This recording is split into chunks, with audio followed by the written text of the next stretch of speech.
მოგესალმებით ყველას და ძალიან მიხარია, რომ გნოზისის ჯგუფის ხალხს ხედავ, თუმცა უმრავლესობას ვერ ვცნობ. პროფილის სახელებით ვიცნობ, მაგრამ ძალიან გამიხარდა ბევრი სახის დანახვა, ნაცნობის უცნობის, აი მართლა ძალიან გამიხარდა. იმიტომ რომ ესეთი შესაძლებლობა რომ აი ყველა შევხედროდი არ მქონდა მე. და ძალიან დიდი მადლობა მინდა მოუხადო ალექს პირველ რიგში რომ ამის შესაძლებლობა მოგცა. ნინოს და ნიკას ამ ყველაფრისთვის და დანარჩენი კიდე ჯგუფის წევრებს. ძალიან დიდი მადლობა. ეხლა მე რახან აქ ალბათ უცხო ხალხიც არის, ვინც ნაკლებად მიცნობს. ცოტას აი ძალიან მოკლედ მოვყვები ჩემ შესახებ, აი ძალიან მოკლედ მოვყვები ჩემ ბიოგრაფიას, საიდან მოვხვდი საერთოდ ამ გნოსტიციზმის, მისტიციზმის სფეროში მე ჩემ თავს ეზოთერიკოს ნაკლებად ვეძახი, უფრო მიმაჩნია რომ გნოსტიკოსი ვარ, ოღონდ იმ გაგებით რომ სიტყვა გნოზისი ნიშნავს გამოცხადებულ სულიერ ცოდნას. არა იმ გაგებით რომ რომელიმე ძველ გნოსტიკურ სკოლას მივეკუთვნები, არამედ აი ამ სწორედ ამ გაგებით რომ შესაძლებელია ეს სულიერი ცოდნა მიიღო ესე პირდაპირ გამოცხადებით რა. მოკლედ მე პროფესიით ვარ ბიოქიმიკოსი, დამთავრებული მაქვს ქიმიის ფაკულტეტი და მე ბიოორგანული ქიმიის განხრით და მე დავიცავი დისერტაცია ბიოლოგიაში ბიოქიმიის განხრით. რაღაცა პერიოდი მუშაობდი ბიოტექნოლოგიებში ან ბიოსენსორების შემუშავებაზე ნეირობიოლოგიური კვლევებისთვის და შვედეთში და გერმანიაში მუშაობდი. მე საქართველოში ასევე რაღაცა მეხსიერების სფეროზე მუშაობდი ფიზიოლოგიის ინსტიტუტში. მე ცოტა შევიცვალე კვალიფიკაცია ონლაინ კურსებით უფრო გადავედი გენეტიკაში, ყოველთვის მაინტერესებდა ეს სფერო, განსაკუთრებით ადამიანის გენეტიკა. ბოლოს რაღაცა პერიოდი ვიმუშავე გარემოს დაცვის პროექტებშიც, ესე მოხდა. და ბოლოს უკვე ვიყავი ლექციებს ვკითხულობდი ინგლისურად მოლეკულურ ბიოლოგიაში და გენეტიკაში და მე აი რომ გამიმძაფრდა ეს ჯანმრთელობის პრობლემები, ეს სიარულის პრობლემა, ამ მომენტიდან შეწყდა ჩემი ესე ვთქვათ პროფესიული შემოქმედება და ჩემი ენერგია მიემართა აი ამ ჩემი შინაგანი რესურსისკენ. ან ფაქტობრივად ისე გამოვიდა რომ ამ პრობლემამ, ჯანმრთელობის პრობლემამ ისმის ხო კარგად? ხო, აღარ მოვკიდებ ხელს. ამ ჯანმრთელობის პრობლემამ გზა გაუხსნა ამ ჩემი შინაგანი უნარების განვითარება. ეს უნარი, აი შეცვლილი ცნობიერების მდგომარეობაში შესვლის მქონდა ძალიან ადრეული ასაკიდან, პრინციპში ბავშვობიდან, მაგრამ არ იყო განვითარებული, იმიტომ რომ რაღაცნაირად მთელი ჩემი რესურსი მიდიოდა, ესე ვთქვათ, გარეგან მოქმედებებში. ეს უნარი, ანუ მე ეხლა რატო მინდა ამაზე ცოტა მოვუყვე, როგორი სახის ხილვები მქონდა და სიზმარხილვები და შევადარო ეს ზუსტად ამ იოანეს გამოცხადების ხილვას. რომ ავხსნა რაღაც მომენტები, იმიტომ რომ ბევრს გაუჩნდება კითხვა ეს იოანეს გამოცხადება იმდენად უშველებელი მასალაა, იმდენი სიმბოლიზმი აქვს, რომ აი ჩემ შემთხვევაშიც უკვირდა ხალხს, რომ აი როგორ იმახსოვრებ ამდენ დეტალს, ხო, აი ხილვის დროს და მე ამას წერ. და ეხლა წარმოიდგინეთ იოანეს გამოცხადებაში რამხელა ინფორმაცია იყო დამახსოვრებული და გადმოცემული.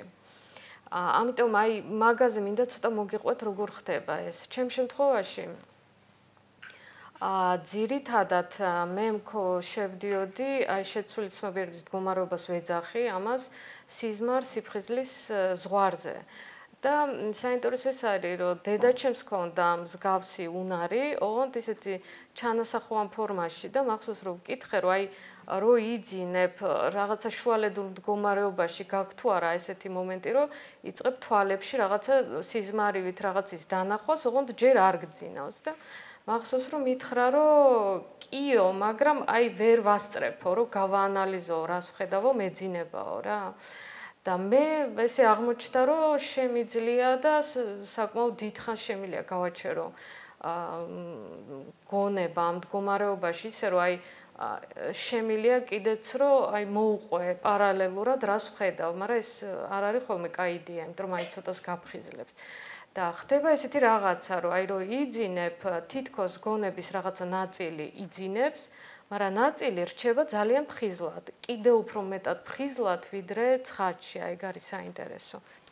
ხო და აი ეს მანქი მაინც რო ეძახიან რა, რომელიც სულ ფიქრობს და სულ რაღაცა ფიქრები რო გიტრიალებს თავში, აი ეს ცნობიერების ნაწილი იძინებს, მაგრამ ნაწილი რჩება კიდევ უფრო მკაფიო ხდება. და ხდება ესეთი რაღაცა, რომ აი თვალებში იწყება რაღაცა სურათების მონაცვლეობა და ეს სურათები არის ხოლმე თავიდან ძალიან აბსურდული, აი საერთოდ სულ ფიქრობ, საიდან მოდის ეს რაღაცა ინფორმაციულ ეს ველზე გადის ეთყობა ცნობიერება, მაგრამ დაბალ სფეროში თავიდან. მე ესე ვიწევდი ამ მეუფის ძირთად მიქაელის თანამყოფობის შეგრძნებას, ანუ უხმობდი მას და მისი თანამყოფობით, ანუ პირდაპირ ესე თვალებში ხედავ ხოლმე, როგორ თითქოს ზევით მიფრინავ, აი ესეთი შეგრძნებაა. და მე უკვე ეს სურათები, რომელიც იქამდე იყო რაღაცნაირი ქაოსური, ხდება უკვე დალაგებული, ანუ იმ ინფორმაციას, რასაც მეუფე გაძლევს, ის უკვე ვიზუალიზირდება ძალიან ლოგიკურად.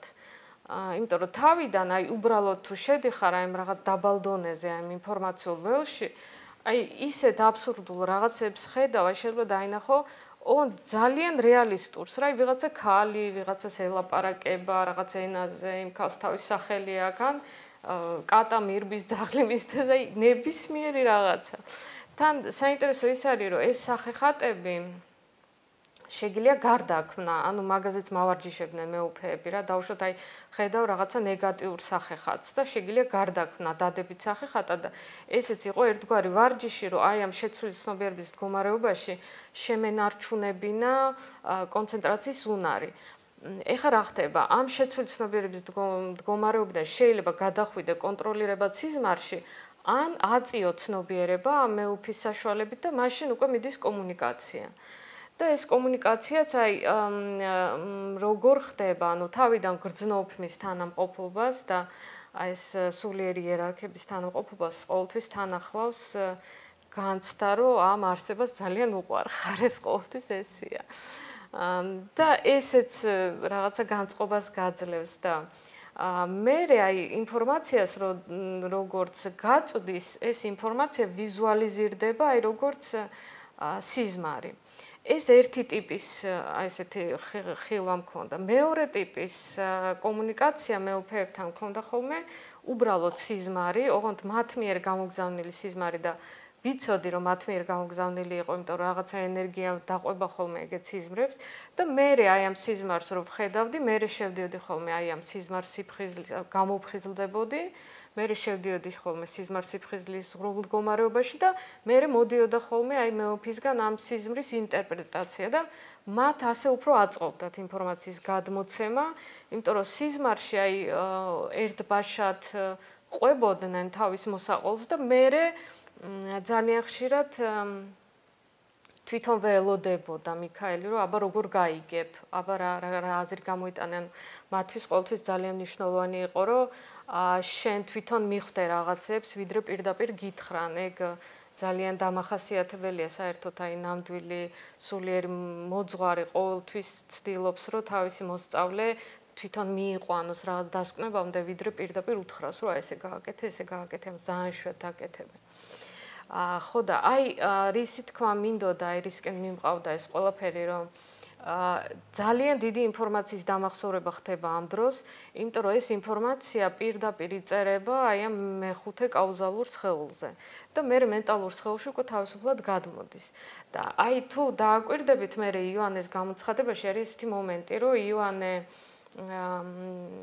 წერს ესეთ რაღაცას, რომ მე ანგელოზმა მომაწოდა წიგნიო და მე ეს წიგნი შევჭამეო და თავიდან ტკბილი იყო და მე მწარე გახდაო და თუ არ ვცდები პოიმანდრეშიც არის ესეთი მომენტი და საერთოდ აი წინასწარმეტყველები იყენებდნენ აი ამ ტერმინს, რომ აი თითქოს რაღაცა აი ეს წიგნი შეჭამეს, დაორსულდნენ ამ წიგნით, აი ესეთი, იმიტომ რომ ეს არის ზუსტად აი ამ ინფორმაციული დასხივებით ინფორმაციის აღბეჭდვა კაუზალურ სხეულზე. უბრალოდ ამის გადმოცემა რო არ იცი, ეს ვიზუალიზირდება, როგორც თითქოს რაღაც წიგნის შეჭამის. იმედოდეს ეს აღიბეჭდება პირდაპირ ესეთი სინათლის ნაკადი მოდის ინფორმაციული, რომელიც აღბეჭდავს ამ ინფორმაციას.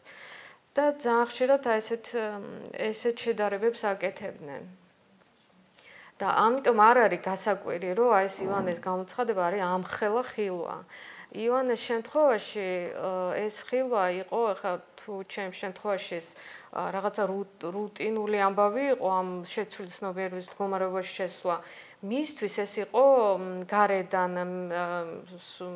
ქრისტეს მიერ, ესე ვთქვათ, პროვოცირებული პროცესი ამ ხილვის წარმოქმნა. და აი როგორც მიქაელმა ამიხსნა, ივანეს ხილვებში არის ორი ტიპის სიმბოლოები, ისევე როგორც ჩემთანაც რა.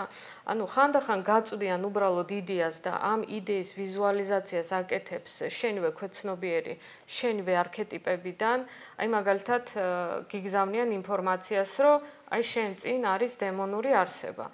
და შენი ქვეცნობიერი თვითონ რახან აი ამ შეცვლილი ცნობიერების მდგომარეობაში ეგრევე ვიზუალიზაცია ხდება ამ აზრების შენი ქვეცნობიერი იღებს აი ამ დემონური არსების არქეტიპებს, აი რო საშიშია დავშოთ შეიძლება ესე დაინახო როგორც ფლოქვებიანი არსება, რაღაცა რქებიანი, იმიტომ რომ ეს არქეტიპი შექმნა შენმა ქვეცნობიერმა. მაგრამ ხანდახან მეუფეებს სჭირდებათ ხილვის დროს, რომ ზუსტად გამოგიგზავნონ სურათი. და მაშინ გეუბნებიან, რომ აი შენ ხედავ არსებას, რომელსაც აქვს 4 სახე, გარწივის, ლომის, ყუროსი და ადამიანის, იმიტომ რომ მათთვის მნიშვნელოვანია, რომ აი დავუშვათ რაღაც არსებას რო ხედავ, იმას ზუსტად რაღაცა კონკრეტული გარეგნობა ქონდეს. და ივანეს გამოცხადების შემთხვევაშიც არის ესეთი ორი ნარევი.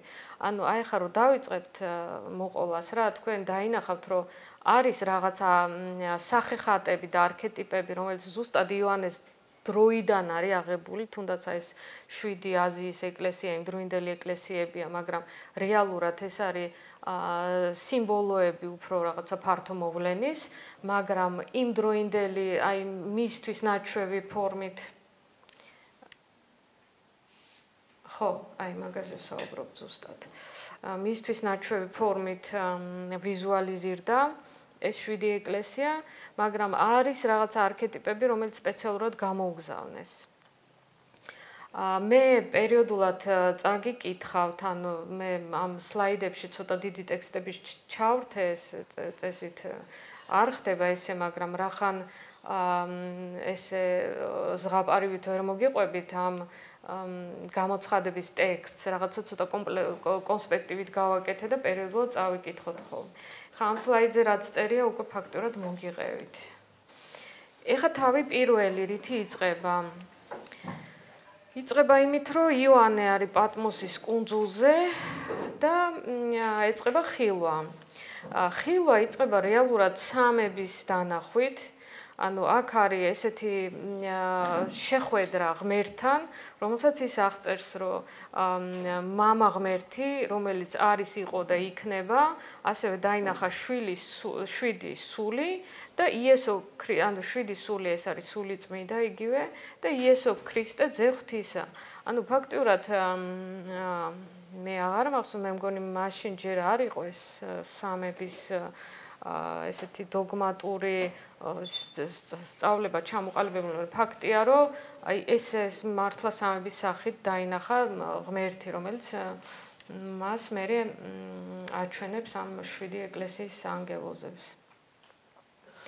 7 ეკლესია არის იმდროინდელი აი ეგეოსის და შუა ზღვის აუზში მოთავსებული ეს მასე ხედავთ სლაიდზე. ეს არის ეფესოს, სმირნას, პერგამონი, თიატირა, სარდე, ფილადელფია და ლაოდიკიის ეკლესიები, რომელიც იმ დროს იყო განლაგებული აი ამ ტერიტორიაზე, თურქეთის ტერიტორიაზე. და ხილვა იწყება იმითი, რომ ქრისტეს როგორც დაინახავს, ამას მე ცალკე განვიხილავთ, რაღაცა ძალიან სხვანაირად ხედავს ქრისტეს რა, მაგრამ ამ სიმბოლოს თვითონს თავის დატვირთვა აქვს. ქრისტე მიმართავს თვითოეული ეკლესიის ანგელოს და ესე ვთქვათ, ამხელს მის ამ ეკლესიის დადებით და უარყოფით მხარეებს. მაგრამ რას წარმოადგენენ ახლა ეს ეკლესიები? ეს არ არის მართლა იმ პერიოდის ეკლესია. ეს არის ეკლესიები, რომლებიც იარსებებენ ქრისტიანული რელიგიის პერიოდში, ანუ ქრისტიანობის პერიოდში. ეს შეიძლება იყოს რუსული ეკლესია, შეიძლება იყოს, რა ვიცი, ყველანაირი კათოლიკური ეკლესია. ანუ ეს არის 7 არქეტიპი, 7 ტიპის ცნობიერებაზე მორგებული, რომელშიც ასე თუ ისე შეიძლება ამოიცნო შენი დროის ეკლესია, როგორ მდგომარეობაში იმყოფება. და თვითოეული ამ მიმართვის ბოლოს ქრისტე ეუბნება, რომ თუ კი დაიცავთ ჩემ ცნებებს, გადახვალთ ახალ იერუსალიმში.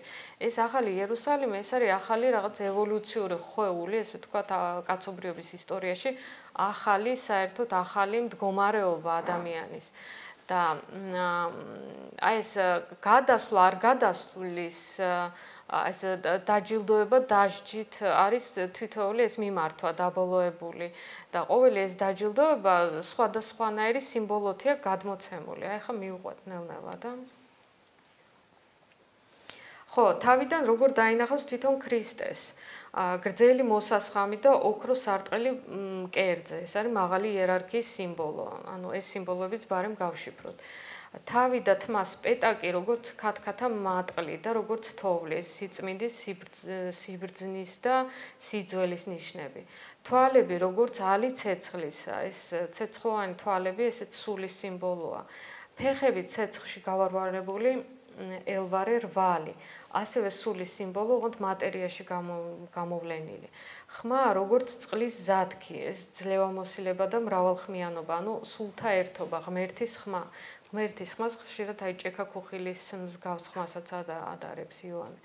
მარჯვენა ხელში 7 ვარსკვლავი უპყრია, რაც ნიშნავს სული წმინდის მადლის გადაცემას შვიდობითი პრინციპით. ან სული წმინდას იოანე ხშირად ხედავს როგორც 7 სულს, იმიტომ რომ ეს სული წმინდის ენერგია ხო 7 სხივად იყოფა და ეს 7 მისი რიცხვია.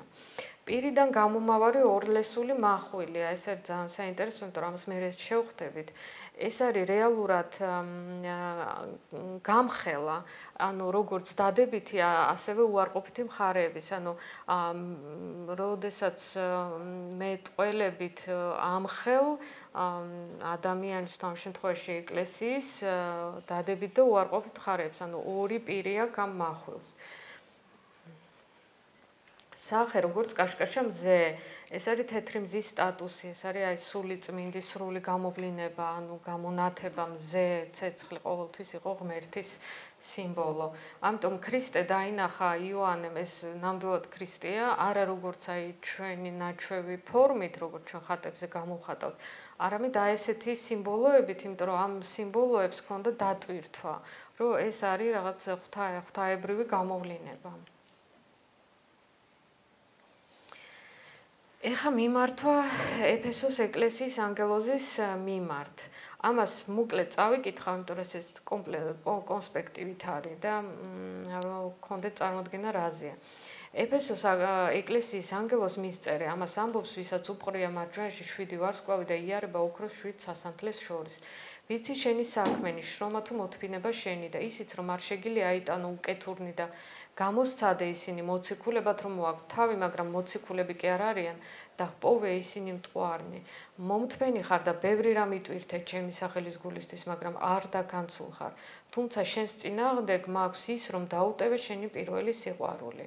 მაშ გაიხსენე საიდან დაეცი, მოინანიე და უწინდელ საქმეებს მიჰყავე ხელი. არა და მალე მოვალ შენთან და ადგილიდან დავძრავ შენ სასანთლეს, თუ კი არ მოინანიებ. მაგრამ ეს კი გააქვს, რომ გძულს ნიკოლაელთა საქმენი, რომელიც მეცამ ძულს, ვისაც ყური აქვს ისმინოს, რას ეუბნება სული ეკლესიებს, ძლეველს ვაგემებინებ სიცოცხლის ხისგან, რომელიც არის ღვთის სამოთხეში. ეხა აი მინდა აი რასაც ცნობიერების მდგომარეობაში მიქაელი უკეთებდა ეს ვთქვათ კომენტარებს ამ ივანეს გამოცხადებას, აი მოკლედ წავიკითხოთ. ეფესოს ეკლესია სიმბოლოა ეკლესიის, რომელიც თავის გზას გამრუდებს იმის, რომ უღალატებს პირველ სიყვარულს. ანუ ქრისტესთან ღმერთთან სიყვარულით უშუალო გულისმიერ კავშირს, აი გნოსტიკურ მისტიკურ სიახლოვეს, რაც ყველაზე ძლიერი იყო პირველ ქრისტიანებში. ანუ ძალიან ხშირად აი ეკლესია გადადის რაღაცნაირ რუტინულ რიტუალური მომსახურების მდგომარეობაში და იკარგება ის, რაც ყველაზე მნიშვნელოვანია, რომ კონდეს ღმერთთან ეს გულისმიერი ნამდვილი აი ესეთი გნოსტიკური კავშირი და ეს პირველი სიყვარულის ღალატი სწორედ ამაზეა საუბარი. ეს მოციქულები, რომლებიც არ არიანო მოციქულების სინამდვილეში ამაში გულისხმება ცრუ მორწმუნეობა და ცრუ სამღვდელოება. ანუ აი რასაც ეხლაც ხშირად ვხედავთ, რომ შეიძლება ანაფორა ეცვას ადამიანს, მაგრამ ახლოსაც არ იყოს ქრისტეს სწავლებასთან. რაც შეეხება ეს ნიკოლაელთა საქმენი, ესეც რაღაცა გამრუდება ქრისტიანობის იმდროინდელი, როგორც ჩანს, მე არ ვიცი რა კონკრეტულ ერეზზეა საუბარი, მაგრამ ქრისტიანობის პერიოდში იქნება ეს რაღაცნაირი გადახრები, რაღაც სწორი სწავლებიდან და ეს ერთ-ერთი სიმბოლოა ამისი. ძლეველს ვაგემებინებ სიცოცხლის ხისგან, რომელიც არის ღვთის სამოთხეში. ესეც არის ანუ ახალ იერუსალიმში გადასვლის სიმბოლო რა.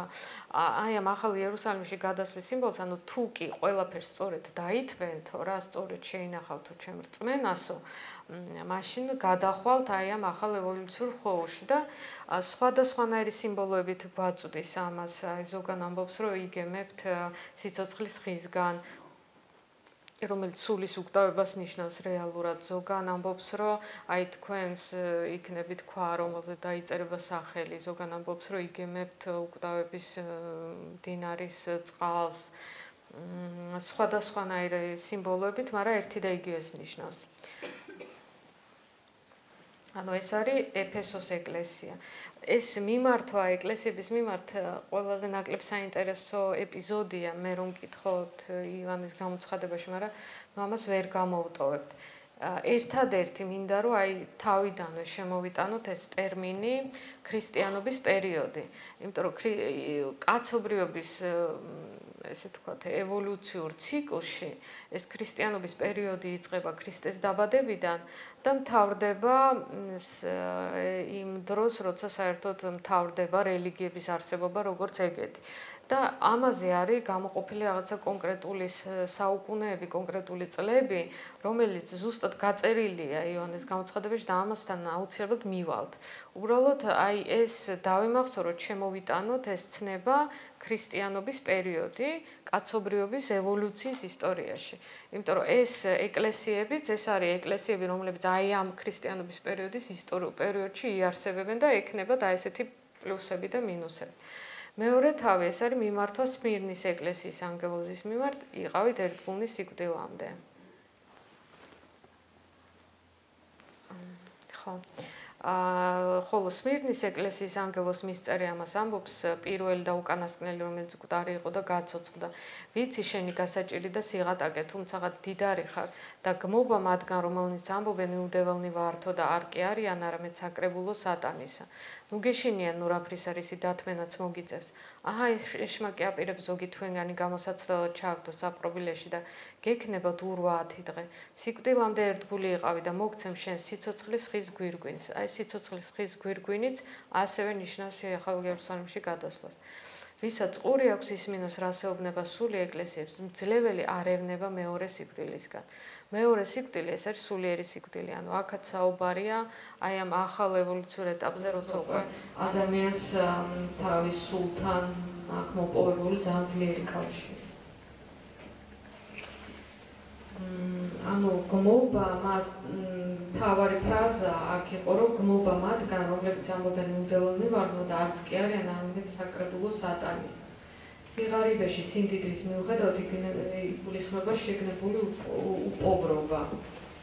იუდეველებში, რომლებიც სინამდვილეში არ არიან იუდეველები, იგულისხმებიან ურწმუნო ღმერთისგან განდგომილი ადამიანები, ანუ საკრებულო სატანის. ანუ ეს არის ისეთი ტიპის ეკლესია, რომელიც იქნება შევიწროვებული აი ამ რაღაცა დემონური ტიპის ადამიანებისგან. აი რო დაუკვირდეთ, ხო ძალიან ბევრ რაღაცას ამოვიცნობთ თუნდაც ჩვენ პერიოდში.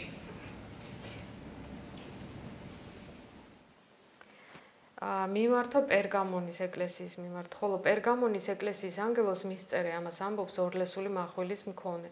ვიცი რომ ცხოვრობ იქ, სადაც არის სატანის ტახტი, მაგრამ მტკიცედ გიპყრია ჩემი საბელი და არ უარყავ ჩემი რწმენა. თვით იმ დღეებშიც, როცა თქვენ შორის სადაც სატანა მკვიდრობს, მოკლეს ანტიპა, სარწმუნო მოწამე ჩემი. მაგრამ მაგ შენს მიერ წინააღმდეგ ცირეოდენი, რადგან ყავს მათ ზოგიერთი ბალაამის მოძღვრების მიმდევარნი, ბალაამისა, რომელმაც ასწავლა ბალაკს საცდური დაედო ისრაელთა წინაშე, რათა ეჭამათ კერპთათვის შენაწერი და ემრუშათ. ანუ აქაც არის საუბარი იმაზე, რომ ეკლესია არის რაღაცა ესეთ ძალიან ძიმე დემონურ გარემოში, მაგრამ მაინც ცდილობენ ადამიანების რწმენა შეინარჩუნონ, თუმცა რაღაცა ტიპის ერესი და გამრუდება ვრცელდება.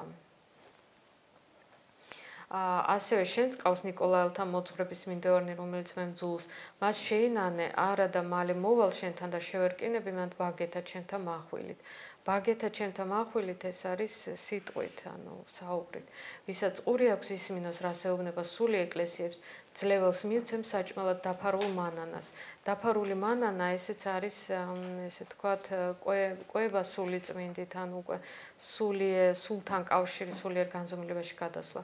მივცემ მას თეთრ ქვასაც და ქვაზე დაწერილ ახალ სახელს, რომელიც არავინ იცის მიმღების გარდა. ეს არის სულიერი სახელის მინიჭება და ქვა ესე იგი პერგამონის ეკლესიის მიმართ. ეს არის ეკლესია, რომელიც განლაგებულია, ანუ თვითონ მიქაელის კომენტარი ამაზე განლაგებულია იქ, სადაც უღმერთობას ბნელ იერარქიას აქვს მტკიცედ განდგმული ფესვები, ანუ სატანის ტახტი.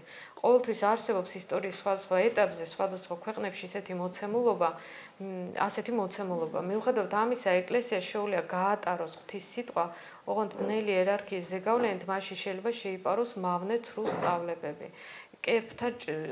ჭამა კერპთათვის აი მაგას ნიშნავს ზუსტად. სიმბოლოები და სახელები, რომელთაც იოანე ამ აზრს გადმოსცეს, მისი დროის არქეტიპებია და მისი თანამედროვე სახეხატები. ის, ვინ შეინანიებს და ძლევს ამ სულიერ განსაცდელს, ასევე მოიპოვებს მეხუთე განზომილებაში გადასვლის უფლებას, რაც გამოხატულია სიმბოლოებით ზეციური მანანა, ანუ ზევიდან სულიწმინდით ყვება. თეთრი ქვა, რომელზეც იქნება დაწერილი ახალი სახელი, ესეც სულიერი სახელის მინიჭება. ეს ქვა არის სიმბოლურად ის ქვა, რომელთაც იქნება მე ეს ახალი იერუსალიმი აწყობილი, ანუ რომლის მონაწილეც გახდება სული.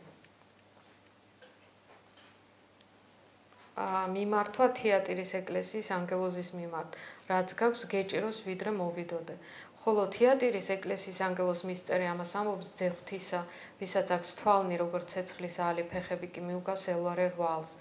ვიცი შენი საქმენი, სიყვარული და რწმენა, მსახურება და მოთმინება შენი და რომ შენი უკანასკნელი საქმენი უმეტესნი არიან ვიდრე პირველნი. მაგრამ მაქვს მე შენს წინააღმდეგ ის, რომ ნებას რთავ დიაც იეზაბელს წინასწარმეტყველად რომ მოაქვს თავი, ასწავლოს და აცდუნოს ჩემი მონები, რათა მრუშობდნენ და კერპთათვის შენაწირს ჭამდნენ.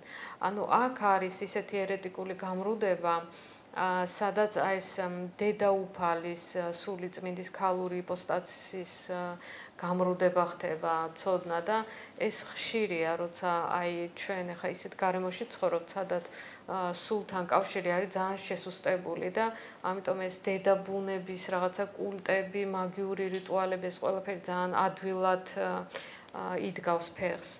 მივეცი დრო რომ მოენანიებინა თავისი სიძვა, მაგრამ არ ინება სინანული. აჰა, დავამხობ მას სარეცელზე და მასთან ერთად მსიძვათაც შავდღეს დავაყრი, თუ კი არ მოენანიებენ თავიანთ საქმეს. სიკვდილით მოუკლავ მის შვილებს და სცნობს ყოველი ეკლესია, რომ მე ვარ დაფალულ აზრთა და გულთა მხილველი და მისი საქმისავებ მივაგებ თვითონ თქვენგანს. ხოლო თქვენ და დანარჩენთაც ვინც კია თეატრაში, მაგრამ არ აღიარებენ ამ მოძღვრებას და როგორც თვითონ ამბობენ, ვერ უცვნიათ სატანის სიღრმე, გეტყვით, რომ აღარ დაგაკისრებთ სხვა ტვირთს, ხოლო რაცა გაქვთ, ეგი ტვირთეთ ჩემს მოსვლამდე. ვინც გაიმარჯვებს და ბოლომდე დაიცავს ჩემს საქმეს, მივცე მას ხელმწიფებას წარმართებზე ბრძანებლობისას. ანუ ამაზე მეტ ტვირთს აღარ მოგცემთ, ანუ არის სიტუაცია, როდესაც ძალიან გაჭიროებაშია ეს რწმენა და ამიტომ აი რაც აქვს იმას მოვკითხავენ, ესე ვთქვათ. ვინც გაიმარჯვებს და ბოლომდე დაიცავს ჩემს საქმეს, მივცე მას ხელმწიფებას წარმართებზე ბრძანებლობისას. რკინის კვერთხის დამწყემსავს მათ და თიხის ჭურჭელივით დაიმსხვრევიან, როგორც მე მივიღე ხელმწიფება მამა ჩემისგან. და მივცე მას ცისკრის ვარსკვლავს, ვისაც ყური აქვს ისმინოს რასეუბნება სული ეკლესიებს. ცისკრის ვარსკვლავი, აი ხო ცოტა გვაშინებს ხოლმე ეს ცისკრის ვარსკვლავი, იმიტომ რომ ეს ვენერა რაღაცა ლუციფერთან ასოცირდება, მაგრამ იოანეს გამოცხადებაშიც და ახალ აღთმაში და ძველ აღთმაშიც ცისკრის ვარსკვლავი გამოიყენებოდა როგორც ეპითეტი ბრწყინვალების და ხშირად ღვთისმშობლის მიმართაც იყო გამოყენებული და ქრისტეს მიმართაც ეს ეპითეტი. ასე რომ ამაში, ესე ვთქვათ, შესაშინებელი არაფერი არ არის. ეხლა მიქაელის კომენტარი ამ მიმართვის მიმართ. ისე იგი მე ვეუბნები ხილვის დროს თეატრის ეკლესიის შემთხვევაში საუბარია რაღაც ერესზე, ხო? და ის პასუხობს, კი იქნება ერესი, რომელიც სულიწმინდის ქალური ჰიპოსტაზის დემონურ ვარიანტთან იქნება დაკავშირებული.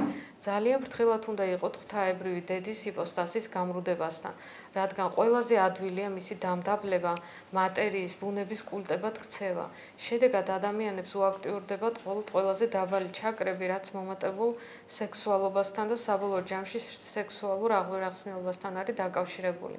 გახსოვდეთ, დედა მიწა, დედა მატერია ყოველთვის უნდა იყოს შეუღლებული მამის, ანუ სულის ჰიპოსტაზთან, რადგან მის გარეშე სოფია შობს იალდაბაობს. ხვდები?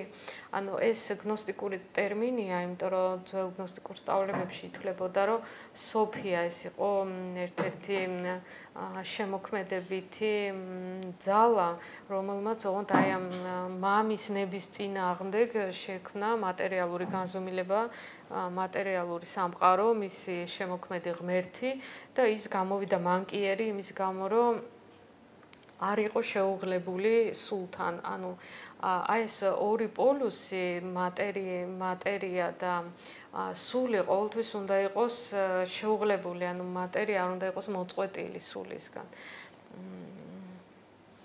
ანუ ღმერთისგან მოწყვეტილ ცრუ ღმერთებსა და რეალობებს და მიქაელ პასუხობს, ხოლო ვინც გაიმარჯვებს და ძლევს ამ ცდუნებებს, ახალ ეპოქაში, ქრისტეს მეფობის ხანაში მიეცემა სულიერი წინამძღოლობის პოზიციები.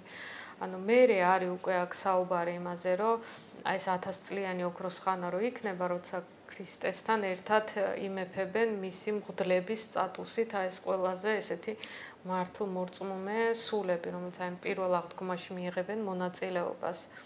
ამაზეა ზუსტად საუბარი. ეს მესამე თავზე ვართ უკვე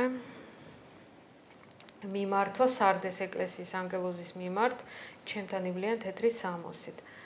ხოლო სარდეს ეკლესიის ანგელოს მისწერე, ამას ამბობს, ვისაც აქვს 7 სული ღვთისა და 7 ვარსკვლავი. ვიცი შენი საქმენი, სახელი ისეთი გაქვს, თითქოს ცოცხალი იყო, მაგრამ მკვდარი კი ხარ. იფხიზლე და განამტკიცე დანარჩენი, რაც უახლოვდება სიკვდილს, რადგანაც ვერ ვნახე, რომ შენი საქმენი გასრულებულნი იყვნენ ჩემი ღვთის წინაშე. გახსოვდეს, რაც მიგიღია და მოგისმენია, დაიცავი და მოინანიე. ხოლო თუ არ იფხიზლებ, მოვალ შენთან როგორც პარავი და ვერ გაიგებ რა დროს მოგივალ. თუმცა გყავს სარდეში რამდენიმე კაცი, რომელთაც არ შეუბილწავთ თავიანთი სამოსი და სისპესტაკით მოსილნი ივლიან ჩემთან, ვინაიდან ღირსნი არიან. ამას ხაზი გაუსვი, იმიტომ რომ იოანეს გამოცხადებაში ეს თეთრი სამოსი, თეთრ სამოსში გამოწყობილი ადამიანები ნიშნავს სუფთა სულის ადამიანებს, ანუ სუფთა სამშვინველი აქვთ ეს თეთრი სამოსი სამშვინველის სიმბოლოა. ძლეველი ასე სისპეტაკით მოსილი ივლის არ ამოვშლი მის სახელს სიცოცხლის წიგნიდან და ვაღიარებ მის სახელს ჩემი მამისა და მისი ანგელოზების წინაშე, ვისაც ყური აქვს ისმინოს რასეუბნება სული ეკლესიებს. ეხლა რა ინტერპრეტაციას გვაძლევს მიქაელი ამაზე, ანუ მე ვეუბნები, რომ მკვდარია ეკლესია ამ შემთხვევაში თუ იგი მოწყვეტილია სულიწმინდის მადლს, ანუ ნაკადს, ანუ ღმერთს, ხო მართალია და ის პასუხობს ვადასტურებ. მე ვეუბნები, თუმცა ასეთ მკვდარ ეკლესიაშიც კი არიან ისეთები, ვინც ინარჩუნებს ქრისტეს წმენას და ამაზე აქცენტი გაკეთებული. ყველაზე მოწყვეტილ ეკლესიაშიც კი არსებობენ მართლმორწმუნე ადამიანები და აი ეს არის, რაც ყოველთვის უნდა გვახსოვდეს, რომ ყოველთვის არიან ესეთი მართლმორწმუნე ადამიანები. ეს არასდროს არ უნდა დაგვავიწყდეს, როდესაც დაინახავთ, რომ რომელიმე ქვეყნის ან კონფესიის ეკლესია სრულიად ჩამოშორებულია ქრისტეს იდეებს და სწავლებას, არაფერი აბსოლუტურად შავი ან აბსოლუტურად თეთრი. ეს ფილადელფიის ეკლესია ერთ-ერთი ყველაზე სუფთად, რომელიც ინახავს ქრისტეს სწავლებას. ხოლო ფილადელფიის ანგელოს მისწერე, ამას ამბობს წმინდა და ჭეშმარიტი, ვისაც აქვს დავითის კლიტე, რომელიც აღებს და ვერავინ დახშავს და ვერავინ აღებს. ვიცი შენი საქმენი, აჰა მოგეცი შენ წინაშე გახსნილი კარი და ვერავინ შეძლებს მის დახშვას. მცირე გაქვს ძალა, მაგრამ დაიცავით ჩემი სიტყვა და არ უარყავთ ჩემი სახელი. დავითის კლიტე, ეს არის იგივე დავითის ვარსკვლავი. ეს დავითის ვარსკვლავი, ეს ორი სამკუთხედი, მატერიალური და სულიერი სამკუთხედი, ეს არის უძლიერესი საკრალური სიმბოლო, რომელსაც ანგელოზებიც იყენებენ იმისთვის, რომ ნატიფ განზომილებაში მოახდინო რაღაცა გარკვეული ცვლილებები. და აი ამ დავითის ვარსკვლავის სახით ხდება ადამიანის სულიერი სახელის ჩაწერაც, აი ეს ღვთისშვილის ნიშანისაც დავითის ვარსკვლავის ფორმა ექნება და აქ სწორედ ამ ღვთისშვილის ნიშანზეა საუბარი, იმიტომ რომ ეს ფილადელფიის ეკლესია ყველაზე მართლმორწმუნეა, ესე თქვა და როგორც ჩანს, აი ღვთისშვილების ესე თქვათ ნიშნებს და არიგებს აქ ღმერთი, აი როგორ გადმოუცია ეს კლიტე, დავითის კლიტე მაგას ნიშნავს. ამაზე მე გვექნება საუბარი, იმიტომ რომ მხეცის ნიშანიც დავითის ვარსკვლავის სახით იქნება აღბეჭდილი უხილავად ეს ნატიფ სხეულზე. ისევ როგორც ღვთისშვილის ნიშანი, რომელსაც ანგელოზი დაასმევს აი 154,000. აჰა მოვალ მალე მტკიცად გებრყრას, რაც გაგაჩინართ, არავინ წარკტაცოს შენი გვირგვინი.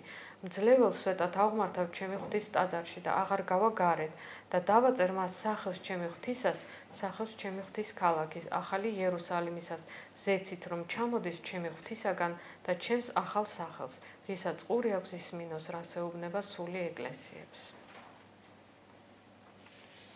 ახლა მიქაელი რას გვეუბნება? ამ ეკლესიის ტიპზე მე მინდა შემდეგი ვთქვა. რამდენადაც სარდეს ეკლესია მკვდარია, იმდენად ფილადელფიის პირიქით.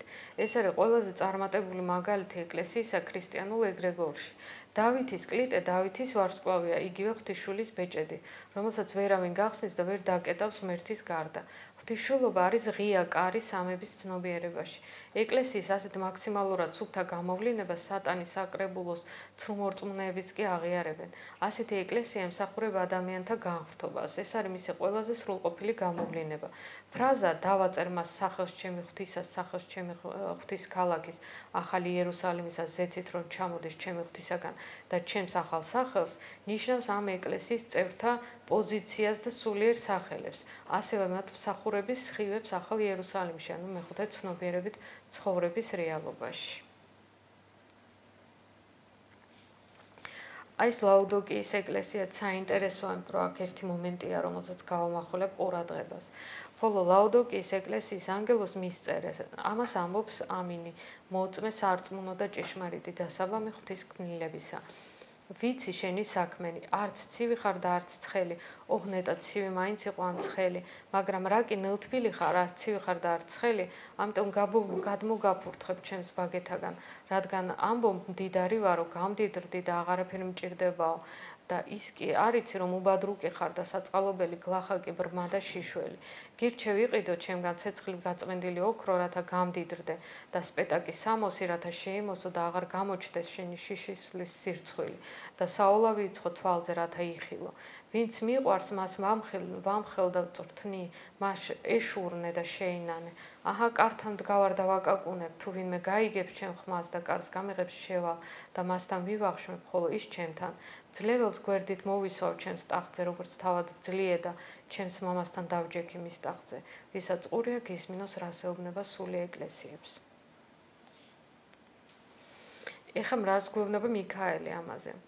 ესეც განსაკუთრებით ყურადსაღები ფრაგმენტია. აქ საუბარია მცირედ მორწმუნეობაზე, როდესაც ადამიანი არც ცივი, არც ცხელი, არც აქითა, არც იქით და ცდილობს ორ ბატონს ემსახუროს.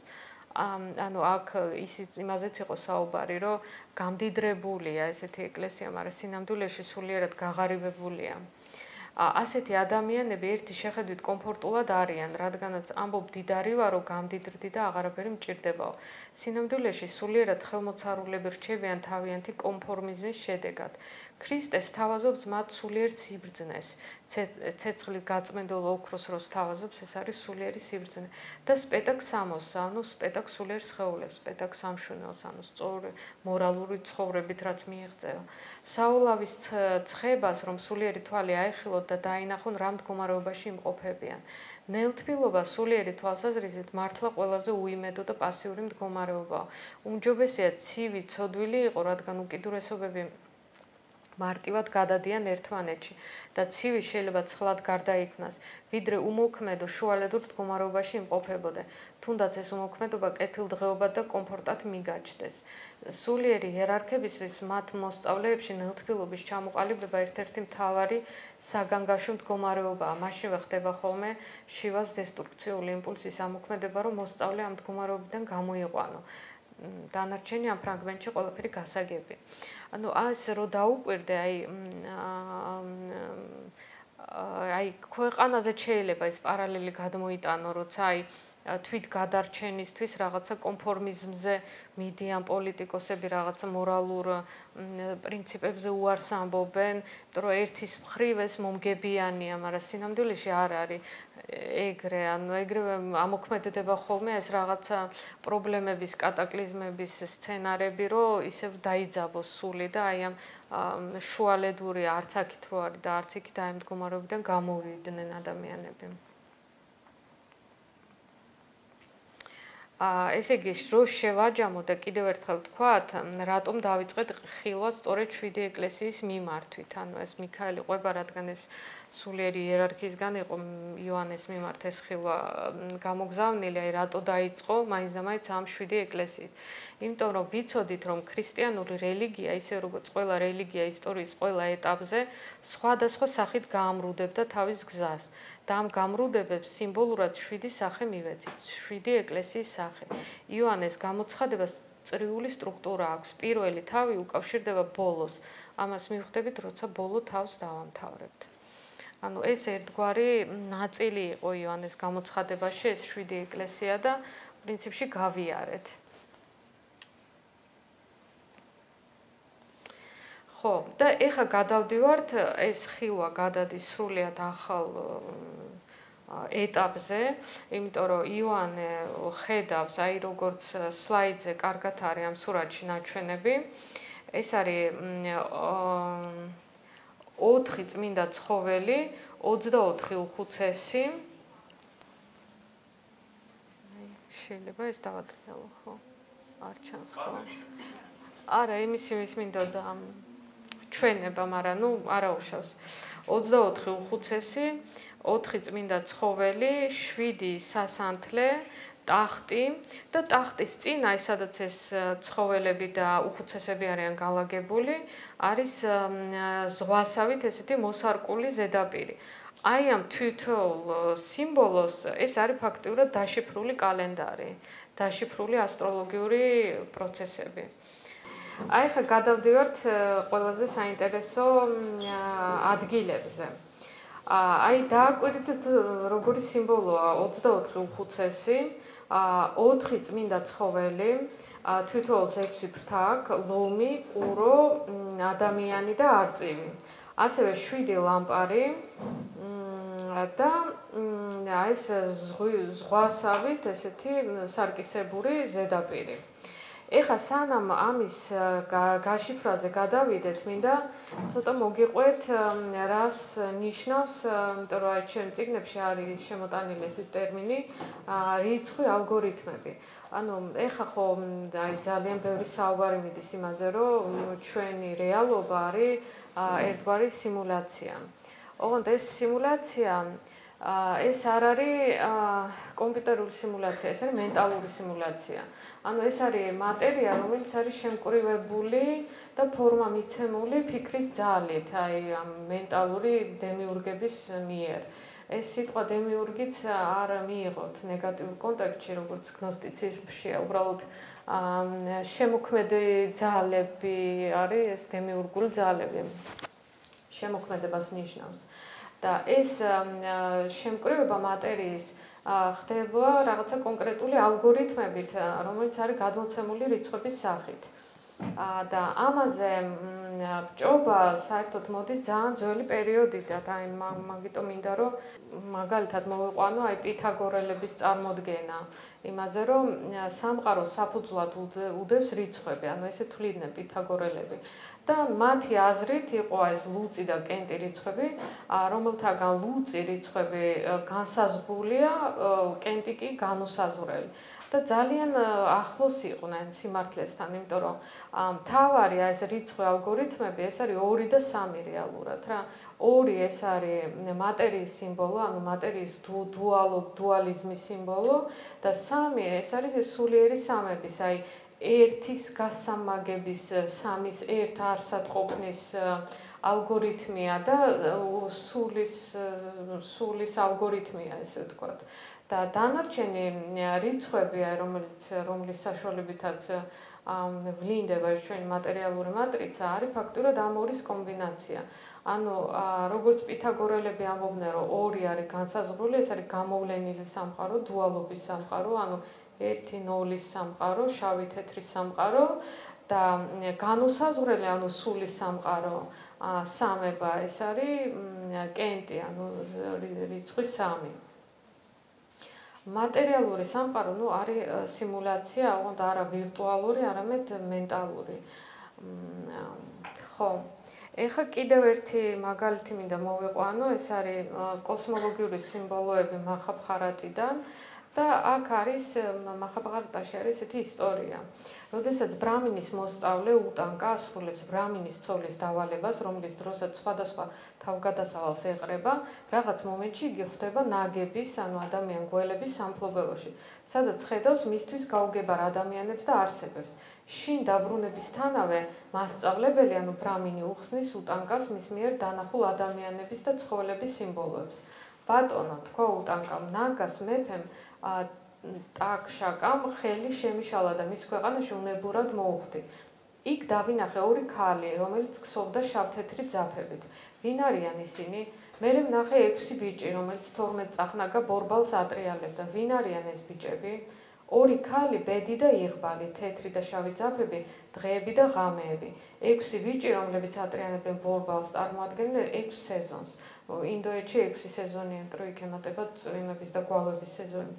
ხოლო ბორბალი ყოველწლიური ციკლია 12 თვიანი წლის მსგავსი რაოდენობის სოლებით. ანუ აი ეს სიმბოლიზირება წელიწადის დროების, კოსმოსური ციკლების, აი როგორც 12 ცოლიანი, 12 წახნაგიანი ბორბალი, ეს ამას ვაწყდებით სხვადასხვა ქვეყნებში და სხვადასხვა კულტურებში და აი ეს იონეს გამოცხადებაც არ არის გამონაკლისი. ანუ რეალურად აი ამ სურათში არის კოსმოლოგიური ციკლი დაშიფრული და ეხლა აუხსნით ნელ-ნელა რას ნიშნავს. ჯერ აი ამ 4 წმინდა ცხოველს შევხედოთ, რას წარმოადგენენ.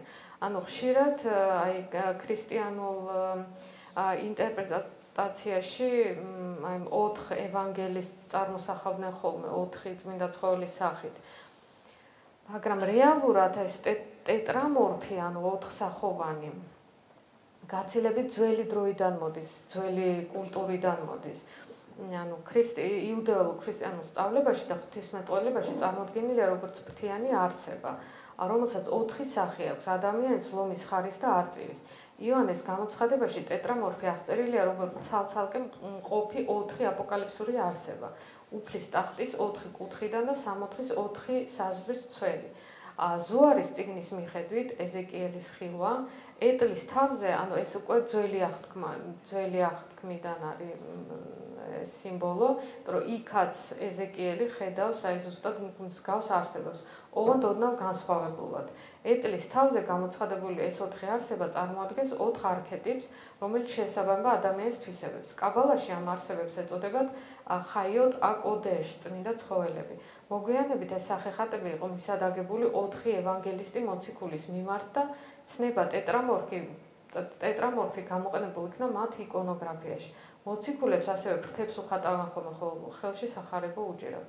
სინამდვილეში ამ 4 ცხოველის სიმბოლიზმი ჯერ კიდევ შუმერულ აკადური მითოლოგიიდან მოდის, ბაბილონი, ასურეთი და სხვა. ამ სახეხატებმა შეაღწიეს ეგვიპტეში და ძველი ცივილიზაციების სხვა კულტურებშიც. აი შეხედეთ, რამდენ სხვადასხვა კულტურაში შეიძლება წააწყდეთ ამ ტეტრამორფებს, რომლებიც ხანდახან არის მხოლოდ 2 სიმბოლოს სახით გამოსახული, ანუ 4-ვე ცხოველის თვისებებს არ შეიცავენ. ხანდახან მარტო 2-ს, აი ლომი და ადამიანი, ეს კლასიკური სფინქსი. მაგრამ აი მაგალითად აი ეს ასურეთის კარიბჭის აი ეს აქ მაგალითად ხარის და არწივის სიმბოლო, იქ მეორე ესეთივე არსებას ლომის თათები აქვს. ანუ მაინც ეს 4 სახეხატი სხვადასხვა კულტურებში მეორდება. აი ეზეკიელის ხილვა, სადაც ანალოგიური ტეტრამორფებია, ეს ძველი აღთქმიდან არის. აქ არის ტეტრამორფებთან დაკავშირებული ესეთი ბორბალი ბორბალში, რაც მერე გაიშიფრა მეუფეების მიმართ როგორც კოსმოსური ციკლები, ანუ დიდი ციკლი უფრო პატარა ციკლს შეიცავს რა და ეს ტეტრამორფი საბოლოო ჯამში აღმოჩნდა რა? აღმოჩნდა ზოდიაქოს წრე. ანუ აი როგორც ხედავთ, ეს კლასიკური სფინქსი, ადამიანი და ლომი არის ერთმანეთის პირისპირ განლაგებული, ხოლო კურო და მორიელი ერთმანეთის პირისპირ და მორიელის ესე თქვათ უფრო მაღალი იპოსტასი არის არწივი. ეს ბევრმა არ იცის, მაგრამ არის ესეთი წარმოდგენა ასტროლოგიაში ძველი დროიდან მოდის ჯერ კიდევ. ანუ მორიელის მაგივრად აქ უნდა მოვიაზროთ არწივი, იმიტომ რომ როცა არწივია, მაშინ ეს არის სულიერი გარდაქმნის, სულიერი განსხილოსნების სიმბოლო ეს მორიელი თავის ყველაზე მაღალ გამოვლინებაში და სწორედ ამ სიმბოლოს იყენებენ. ანუ რეალურად ტეტრამორფი არის ზოდიაქოს წრე და ზოდიაქოს წრის შემოbrunება ვიცით ჩვენ რომ არის დიდი ზოდიაქოს წრეები და პატარა ზოდიაქოს წრეები. ეხლა ჯერ ამ ფრაგმენტს წავიკითხავ, ეს პირველი წიგნიდან არის აქ კონტაქტი მქონდა ეგრეთ წოდებულ ამაღლებულ სულთან. ესე ვუწოდებდი, იმიტომ რომ სხვა რამ ეწოდა არ ვიცოდი, ეს არ იყო მიქაელი და მან მითხრა, აი, რასაც ახლა წავიკითხავ. ახლა კარგად დაფიქრდი, რომ გინდოდეს, რომ კოსმოსური ციკლი ერთი სიმბოლოს სახით გამოხატო, რა სიმბოლოს აირჩევდი. თან ისეც, რომელიც საუკუნეებს გაუძლებდა და უბრალო ადამიანისთვის აღქმადი იქნებოდა. წრეს ბორბალს ეს მეუთხარი. არ დაგავიწყდეს, რომ დიდი ციკლი თავის თავში მცირე ციკლებს მოიცავს. მაშინ ბორბალს ბორბალში. როგორც ეზეკიელის ხილვაშია, მაგრამ ამ სიმბოლოს მეტი დეტალი სჭირდება, რომ ის კონკრეტულ კოსმოსურ ციკლს დაუკავშირდეს. ტეტრამორფებს არაფერი აქვთ საერთო არც ქერუბიმებთან, არც 4 ევანგელისტთან. ისინი იმ კოსმოსური ციკლის სიმბოლოს წარმოადგენენ, რომელიც კაცობრიობის ევოლუციას ერთ ბრუნს განასახიერებს. შეხედე ზოდიაქოების რუკას. ლომი, კურო, ადამიანი და მე მორიელის თანავარსკვლავედს ადრე არწივის თანავარსკვლავედი ერქვა როგორც მახსოვს. ეხა სფინქსის კითხვა, ეხა ვისაც გახსოვთ ეს ბერძნული მითოლოგია, სფინქსი ოიდიპოს ეკითხება, რომ რა არის ესეთი რამ, რაც დილას დადის 4 ფეხზე, შუადღისას 2-ზე და საღამოს 3-ზე. და გამოცანა, რომელიც ოიდიპოსმა გამოიცნო, ანუ ეს იყო ადამიანი, რომელიც ბავშვობაში 4 ფეხზე ხოხავს, შუადღეს 2-ზე და საღამოს 3-ზე. და აი რას ამბობს მიქაელი, ოღონდ სწორი პასუხი არა ადამიანი, არამედ კაცობრიობა და მისი განვითარების ციკლი, ბავშვობა, სიყმაწვე, სასრულობა და სიბერე. რომელი კოსმოსური ციკლია, რომლის დროსაც თანავარსკვლავედები ღამის ცაზე ერთ სრულ ბრუნს აკეთებენ. ანუ საბოლოო ჯამში ეს ტეტრამორფის დიდი ციკლი აღმოჩნდა დედამიწის ღერძის პრეცესიის ციკლი. რომელიც არა რეალურად 24-ის ალგორითმია, ანუ აი ეს იდეალური რიცხვები რო ავიღოთ, რომლის საშუალებითაც ყალიბდება ეს მატერიალური მატრიცა, მაგრამ ამ იდეალურ რიცხვებიდან არის ყოველთვის გადაცდენა, ანუ რაღაცა ის deviation, რომელიც უნდა არსებობდეს კიდევაც, იმიტომ რომ აი სამყარო რო იყოს იდეალური რიცხვებით და იდეალური გეომეტრიით აწყობილი, იქნებოდა იმდენად იდეალური ფორმები, იმდენად სრულყოფილი, რომ თავისუფალი ნების არსებები ვეღარ იარსებებდნენ, იმიტომ რომ იქ არჩევანი რაღაც სწორს და არასწორს შორის უკვე აღარ გექნებოდა. ამიტომ მატერიალური სამყარო იმ თავითვე არა იდეალურად არის შექმნილი და ესეც უნდა იყოს, ესეც არის ჩაფიქრებული. აი მე მახსოვს სტივენ ჰოკინგის წიგნს რო ვკითხულობდი, აი დიდ აფეთქებაზე იქ იყო რაღაც 4 პარადოქსი, ხო? ესე მახსოვს, ერთ-ერთი იყო, რომ აი ეს დიდი აფეთქების დროს ეს მატერია ხო წესით მატერიალური ნაწილაკები, აი ყველაზე პირველადი ელემენტარული ერთმანეთს უნდა შორდებოდნენ, ხო? ანუ როგორ მოხდა ისე, რომ ამ ნაწილაკებმა დაიწყეს დაჯახება და შემკვირვება ნელ-ნელა ატომებში და მოლეკულებში და მერე წარმოიქმნა მთელი ეს ნისლოვანებები და galaktikები და მზეები და ვარსკვლავები და პლანეტები. და ამაზე პასუხი როგორც ეგეთი რატო აი ეს სინგულარული წერტილიდან რომელიც უნდა იყოს აბსოლუტური ფორმის, ხო, ეს არის აბსოლუტურად შეკუმშული მატერია რაღაცა მინიმალურ წერტილში, რომელიც უნდა იყოს აბსოლუტური ფორმის და იმისი აფეთქებაც უნდა წარმოქმნიდეს, ესე თქვა, აბსოლუტურად ცენტრიდანულ გაშლად მოძრაობას. აი როგორ მოხდა, რომ ამ მოძრაობამ გაამრუდა თავი და დაიწყო ამ მატერიალურ ნაწილაკებმა შეჯახება. და ამაზე სტივენ ჰოკინგს პასუხი არ ქონდა, მე მგონი ეხაც არ არის ამაზე პასუხი და მახსოვს რომ ესეთი ფრაზა ეწერა იქ, რომ სამყარო არის იმ თავითვე არაიდეალური, ეს არის რაღაცა პროგრამა, რომელიც არის მატერიალურ სამყაროში ჩადებული. წინააღმდეგ შემთხვევაში ის ვერ შეიქმნებოდა უბრალოდ, ვერ იარსებებდა და რეალურად მართლა ესეა. ანუ აი ეს 25800 წლიანი პრეცესიის ციკლი რეალურად არის 24-ის ალგორითმი. იდეალურ ვარიანტში უნდა ყოფილიყო 24000, მაგრამ თავისი ცდომილებით ეს გამოდის ესე. და ამ პრეცესიის ციკლის მანძილზე, როცა ეს დედამიწის ღერძი, როგორც აქ ხედავთ, აკეთებს ერთ ბრუნს, ამავე დროს ერთ ბრუნს აკეთებს დღეღამს სწორობის პერიოდში მზის მდებარეობა თანავარსკვლავედში, ანუ თანავარსკვლავედებიდან ინაცვლებს. აი მაგალითად ქრისტიანობის პერიოდი დაიწყო თევზების ეპოქაში, ანუ როცა გაზაფხულის დღეღამს სწორობისას მზე ამოდიოდა რაღაც თევზის თანავარსკვლავედში. ეხლა გადავდივართ მერწყულის ეპოქაში, ანუ ეხლა უკვე გადაინაცვლა ამ ყველაფერმა. ხო, აი აქაც არის ეს პრეცესიის ციკლი ასახული, ანუ თვითონ დედამიწა ბრუნავს ესე მზის მთვარის და მოგონთ პლანეტების ზემოქმედებითაც ეს ღერძი და ეს ესე ჯამში რო ავიღოთ 26000 წლიანი არის, მაგრამ რეალურად 24 რიცხვის ფუნქციაა ეს პროცესი. ანუ რეალურად შემთხვევითი არაფერი არ არის რა, აი როგორ ბრუნავს ეს ღერძი რა დაშორება ამზეს და მთვარეს შორის. ეს ყველაფერი გათვლილია იმისთვის, რომ არსებობდეს აი ეს ჩვენი მატერიალური განზომილება ისეთი როგორიც არის. აი არაფერი არ არის შემთხვევითი. რადგან დროის ციკლები დიდია, რთულია ზუსტად თქმა, რომელ წელს იწყება ესე თუ ის ეპოქა. ანუ მე ეხა ამ შემთხვევაში, როცა ინფორმაციას მიგზავნიდნენ ამ შეცვლილი ცნობიერების მდგომარეობაში, მე ეს იმდენად რთული იყო ჩემთვის, იმიტომ რომ ასტროლოგიას მე მაინც და მაინც არ ვიცნობ ძალიან ზედაპირულად. რომ მე ვეძებდი ხოლმე ინტერნეტში რაღაცას ვიკვლევდი, რომ რა მსგავსი ინფორმაცია მომეძებნა და რაღაცებს პოულობდი შეგადაშიგ. და მე ისე შევდიოდი შეცვლილი ცნობიერების მდგომარეობაში, ისე ვამოწმებდი, რამდენად სწორედ გავიგე. მე თვითონ წერის დროსაც უხმობდი მიქაელის თანამყოფობას, ანუ ეს ყველაზე რთული ადგილი იყო ჩემთვის წიგნებში რა, ამ ინფორმაციის გამოტანა.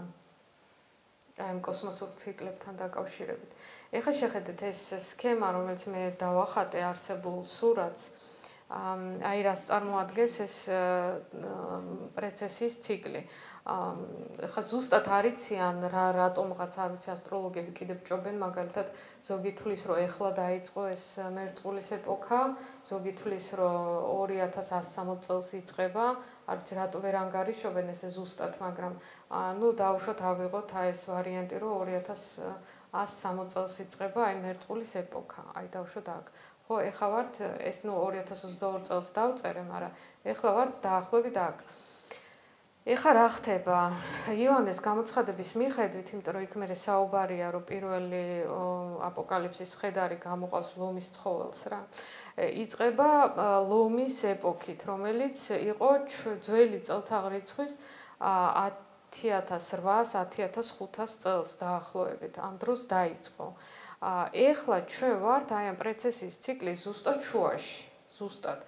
და ეს შუა აი ამ 24-ის ფუნქცია როცა არის რაღაცა დროის ციკლი, აი დღე-ღამეც 24-ის ფუნქცია, სინამდვილეში დღე-ღამეში არ არის ზუსტად 24 საათი, არის რაღაცა 24 საათი და რაღაცა კიდე წამები. ანუ ყოველთვის არის რაღაცა პატარა ცდომილება, უბრალოდ პატარა დროის ციკლებზე ეს ცდომილება თითქმის არ ჩანს და დიდი დროის ციკლებზე უფრო ჩანს ეს გადახრა. დღე-ღამეშიც ხო გვაქვს აი 12 საათიანი დღე და 12 საათიანი ღამე. აი ზუსტად ანალოგიურ მდგომარეობაში ვართ ახლა, როდესაც დღე გადადის ღამეში. ოღონდ კაცობრიობის ევოლუციურ ციკლში გადადის დღე-ღამეში, ოღონდ გადადის იმ ხრივ კი არა, რომ უფრო ესე ვთქვათ, უნდა დაბნელდეს და მძიმე პერიოდი დადგეს. არა, ეს არის აი როგორც ღამე ჩვენ დაძინებისას სულიერი სხეულით ეს ვთქვათ გავდივართ, ხო, სიზმრებში რაღაც ნატიფ სამყაროში, აი ესე უნდა გადავიდეს მთლიანად კაცობრიობის ევოლუცია რაღაც ახალ ეტაპზე, როდესაც ის ისწავლის, აი როგორც ჩვენ ძილისას გავდივართ სულიერი სხეულით, სულიერ სამყაროში და სიზმრების სახით ხედავთ მე ამას, ესე უნდა ისწავლოს კაცობრიობამ სხეულიდან გასვლა და სულიერი სხეულით მოგზაურობა და საერთოდ ახალ არეალზე უნდა გავიდეს, ანუ ახალი რაღაც სენსორული აღქმა შემოდის. ამას ქვია მეხუთე განზომილების ცნობიერებით ცხოვრება. ანუ პრეცესის ციკლის აი ეს მეორე 12000 წლიანი პერიოდი იქნება ახალი საერთოდ აი რაღაცა კატაკლიზმების და ბევრი სირთულეების მერე მოკლედ ჩამოყალიბდება ახალი ევოლუციური მდგომარეობა, როცა ადამიანს დაემატება ახალი სენსორული აღქმა, სულიერი სამყაროსი. ფიზიკური პლატფორმა კიდევ იარსებებს, ანუ ის განადგურდება, ესე ვთქვათ, შეწყვეტს თავის არსებობას უკვე ბოლოში, ეს იქნება 15120 წელი დაახლოებით ჩვენი წელთაღრიცხვით, მაგრამ იქამდე იქნება ეს მატერიალური პლატფორმა, მაგრამ ადამიანებს შეეძლებათ აი ამ სულიერი კატეგორიებიდან სხეულიდან გამოსვლა და მოგზაურობა სადღაც დედამიწის გარეთ ცნობიერებით და რაღაცა აბსოლუტურად სხვანაირი შესაძლებლობები გაუჩნდება. და აი ამ გარდამავალ პერიოდში, აი აქ ზუსტად თევზების და მერწყულის პერიოდში არის ესეთი ეპოქა, რომელსაც აი ხო გახსოვთ დავარქვით ქრისტიანობის პერიოდი. ანუ ეს არის ეპოქა, რომელიც იწყება ქრისტეს დაბადებიდან და დაახლოებით გრძელდება 3500 წელი. აი 3500 წელი მერე არის დაშიფრული იოანეს გამოცხადებაში ყველგან და ეს არის ზუსტად აი ეს საკრალური სამნახევარი დღე, რომელიც ფიგურირებს აი სახარებაშიც ბევრგან, მაგალითად, ასე როგორც სამნახევარი წელი, ან სამნახევარი დღე, როგორც აი ლაზარეს აღდგინება, მაგალითად აი ნინომ შემახსენა ამას წინათ. ანუ ლაზარე კი მეოთხე დღეს აღდგა, მაგრამ ეს არასრული 4 დღე იყო, ანუ მეხუთე დღეს კი არ აღდგა, არამედ მეოთხე დღეს, ანუ სამნახევარი დღე იყო მკვდარი. ანალოგიურად აი ქრისტე თვითონ მონათვლიდან, აი იოანე ნათლისმცემლის მიერ მოინათლა მონათვლიდან სათამაღლებამდე სამნახევარი წელი მოღვაწეობდა.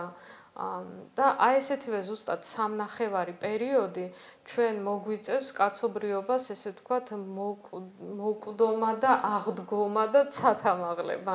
აი ეს არის ძალიან მნიშვნელოვანი, იმიტომ რომ როგორც აი დღეღამეში არსებობს ეს ციკლი, როგორც აი ქრისტეს ცხოვრებაში არსებობდა ეს ციკლი, აი ეს პერიოდი, ასევე კაცობრიობის ისტორიაშიც არსებობს აი ეს სამნახევრიანი პერიოდი, რომლის დროსაც უნდა გაიარო ძალიან დიდი გამოცდები, განსაცდელი და ესე ვთქვათ, სიკვდილი და აღდგომა.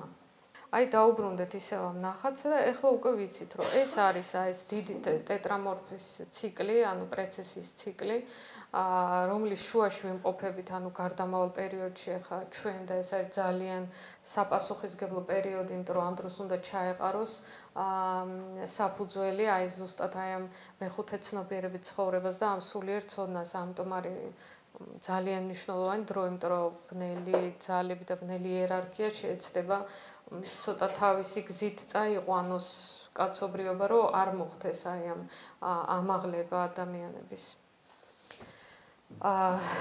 ეს ზოდიაქოს წრეს ნიშნავს ეს 4 ცხოველი, 7 ლამპარი სული წმიდას ნიშნავს, ეს ვთქვათ, მამა ღმერთია, ტახტზე მიძის. და მერე გამოჩნდება კრავი, რომელიც იქნება ქრისტეს განსახიერება, რომელიც გახსნის აი ამ დალუქულ წიგს, რომელიც ორივე მხრიდან არის ბეჭდებით აღბეჭდილი. და ეხა აი რაც მართლა უნიკალური ინფორმაცია, რაც მეუფებმა გადმოგცეს და მე ვერსად ვერ ვიპოვე, რაც არ ვიკვლიე ინტერნეტში, რომ სადმე ყოფილიყო მსგავსი ინფორმაცია მოცემული, როგორ არის დროში განლაგებული ეს ბეჭდები, თასები, საყვირები. ეს ფაქტურად ახალი ინფორმაცია, რომელიც არსად არდევს. ეხა მეხუთე თავი, დაბეჭდილი წიგნი და კრავი. ტახტზე მჯდომარეს ხელში უჭირავს შიგნიდან და გარედან ნაწერი წიგნი, რომელიც 7 ბეჭდითაა დაბეჭდილი. მისი გახსნის ღირსი აღმოჩნდება კრავი, იგი 4 ცხოველს, აი წმინდა ცხოველს შორის დგას, ის ლომის ტომიდანაა და დავითის ფესვიდანაა წარმომავლობით, ანუ ქრისტეზეა საუბარი. კრავი 7 თვალიანი და 7 რქიანია, ანუ სული წმინდას გამტარია. და ის ხსნის დაბეჭდილ წიგს. აი ეხა ჩდებიან ეს აპოკალიფსის 4 მხედარი და სულ მაინტერესებდა, რომ ეს ხო რაღაცა კატაკლიზმების მანიშნებელი მხედრები იყვნენ, რომ აი როგორი იყო აი ამ პრეცესის ციკლის მანძილზე განლაგებული დროში ეს მოვლენები. პირველი ბეჭდის ახსნისას, იმიტომ თვითონ აი პირველ 4 ბეჭედს, რომელიც აქ წითლად არის მონიშნული, ეს 4 ბეჭედი გამოყოფილია საერთოდ დანარჩენი 3 ბეჭდისგან ლოგიკურად, იმიტომ რომ პირველი 4 ბეჭდის ახსნას ახდენენ აი ეს წმინდა ცხოველები. ანუ ეს რას ნიშნავს, რომ თვითონ წმინდა ცხოველს რაც შესაბამება იმ პერიოდში ხდება მხედრის გამოშვება რა. და თავიდან ესე ვთქვათ, ერთ-ერთი ცხოველიდან, ერთ-ერთი 4 ცხოველიდან, ოღონდ ეს მერე ჩანს, რომ ეს არის ლომი, იმიტომ რომ მერე ამაზე საუბარი, პირველი მხედრის გამოჩენას. ესაა თეთრი ცხენი, აი ეს თეთრი ცხენი, და ზედ მჯდარი მშვილდოსანი, რომელსაც აქვს უფლება ძლიოს. ანუ მოკლედ დავარქვათ ამას ბრჭყალებში გამარჯვების პერიოდი. მეორე ბეჭედი, მეორე ცხოველი ამცნობს მეორე მხედრის გამოჩენას წითელი ცხენი და მხედარი მახვილი, მშვიდობის ახოცვა, ანუ ომი. მესამე ბეჭედი, მესამე ცხოველი ამცნობს და ეს არის შავი ცხენი და არის შიმშილი. მეოთხე ბეჭედი, ეს არის მეოთხე ცხოველი ამცნობს და ეს არის სიკვდილი. დანარჩენი შავი ბეჭედი თითქოს რაღაცა ცალკე მოვლენებია, ცალკე ამბავია.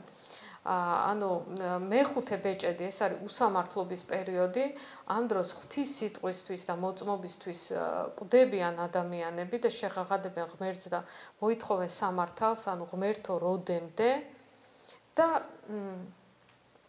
ანგელოზი მათ ამშვიდებს, რომ უნდა მოითმინოთ, სანამ არ შედგება რიცხვი იმათი, ვინც მათსავით ღმერთისთვის უნდა მოკვდეს. ეგ ძალიან მნიშვნელოვანი მომენტია, იმიტომ რომ აი ჩვენ ვართ ზუსტად ამ პერიოდში, უსამართლობის პერიოდში და ძალიან ძლიერი განცდა გვაქვს, რომ აი სამართალს ვერ პოულობ, ძალიან ბევრი აი სამართლიანი სწორი ადამიანი აი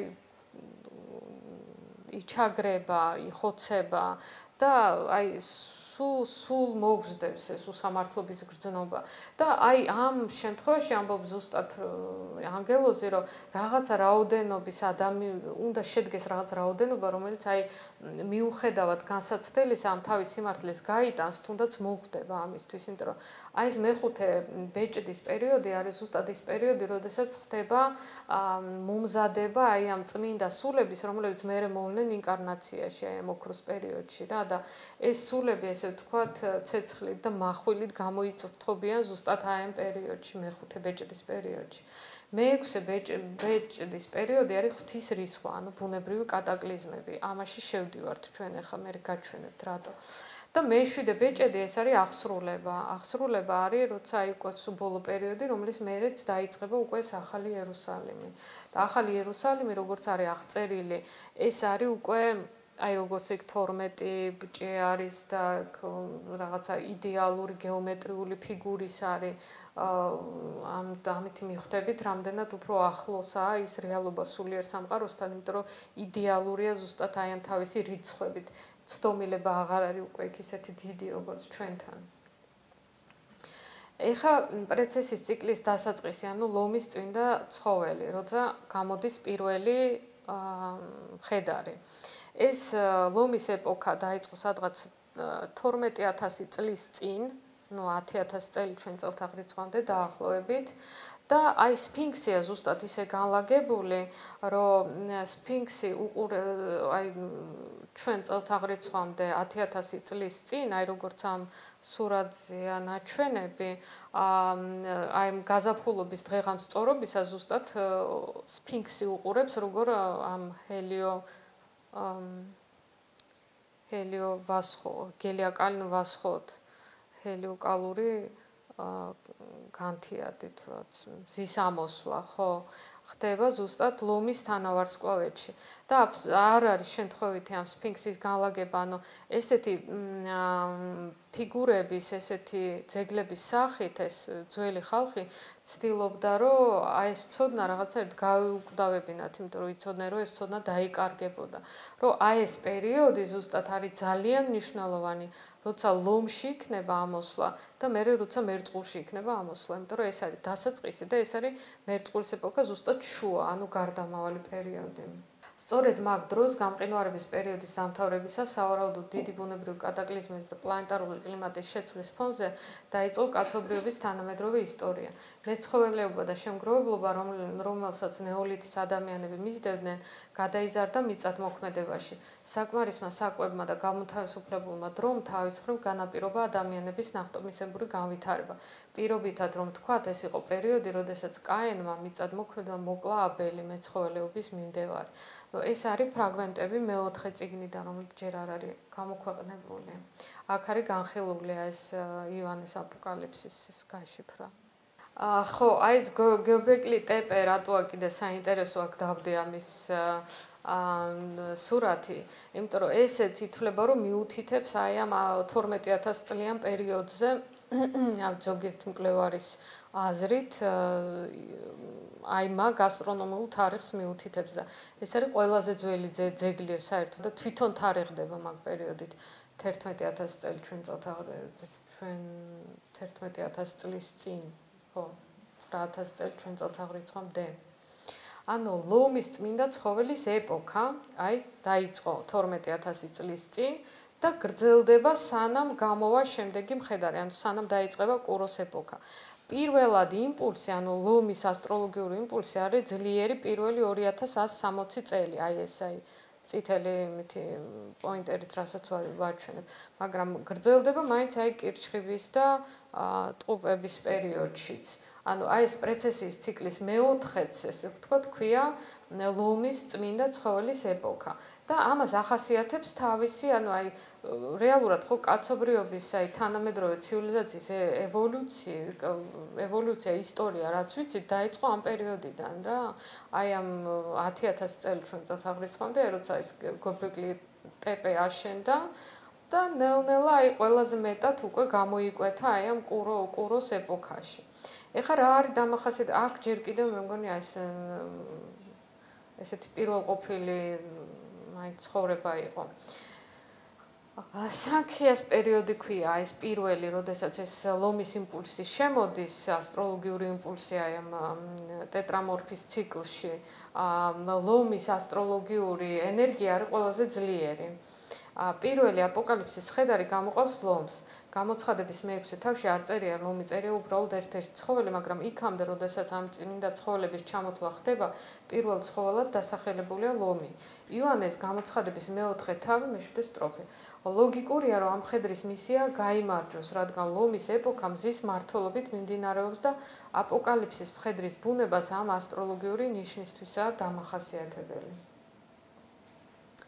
შემდეგი ეპოქა არის კუროს ეპოქა, რომელიც იწყება 4320 წელს ჩვენ წელთაღრიცხვამდე და ამ დროს იწყება ზუსტად აი ამ ძველი კულტურების და ცივილიზაციების აღმოცენება რა.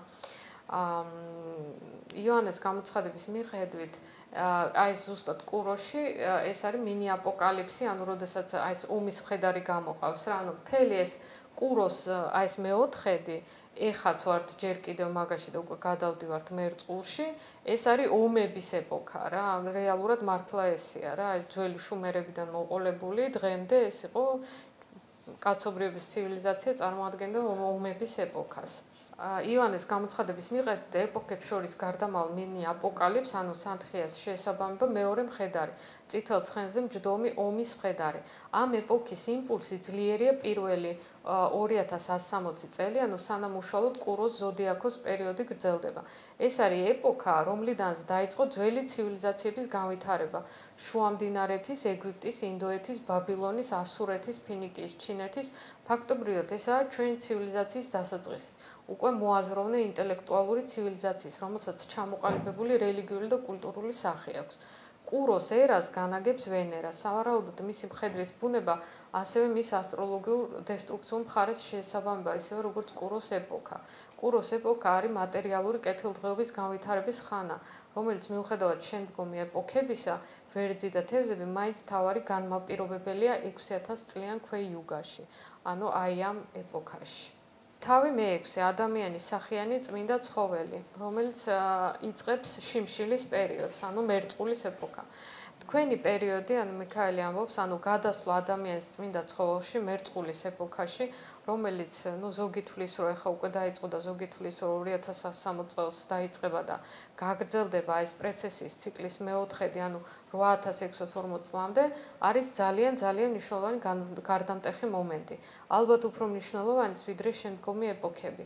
თავარია ახლა სწორედ ჩაეყაროს საფუძველი იმას, რაც შემდეგ 12-13 წელს განაპირობებს.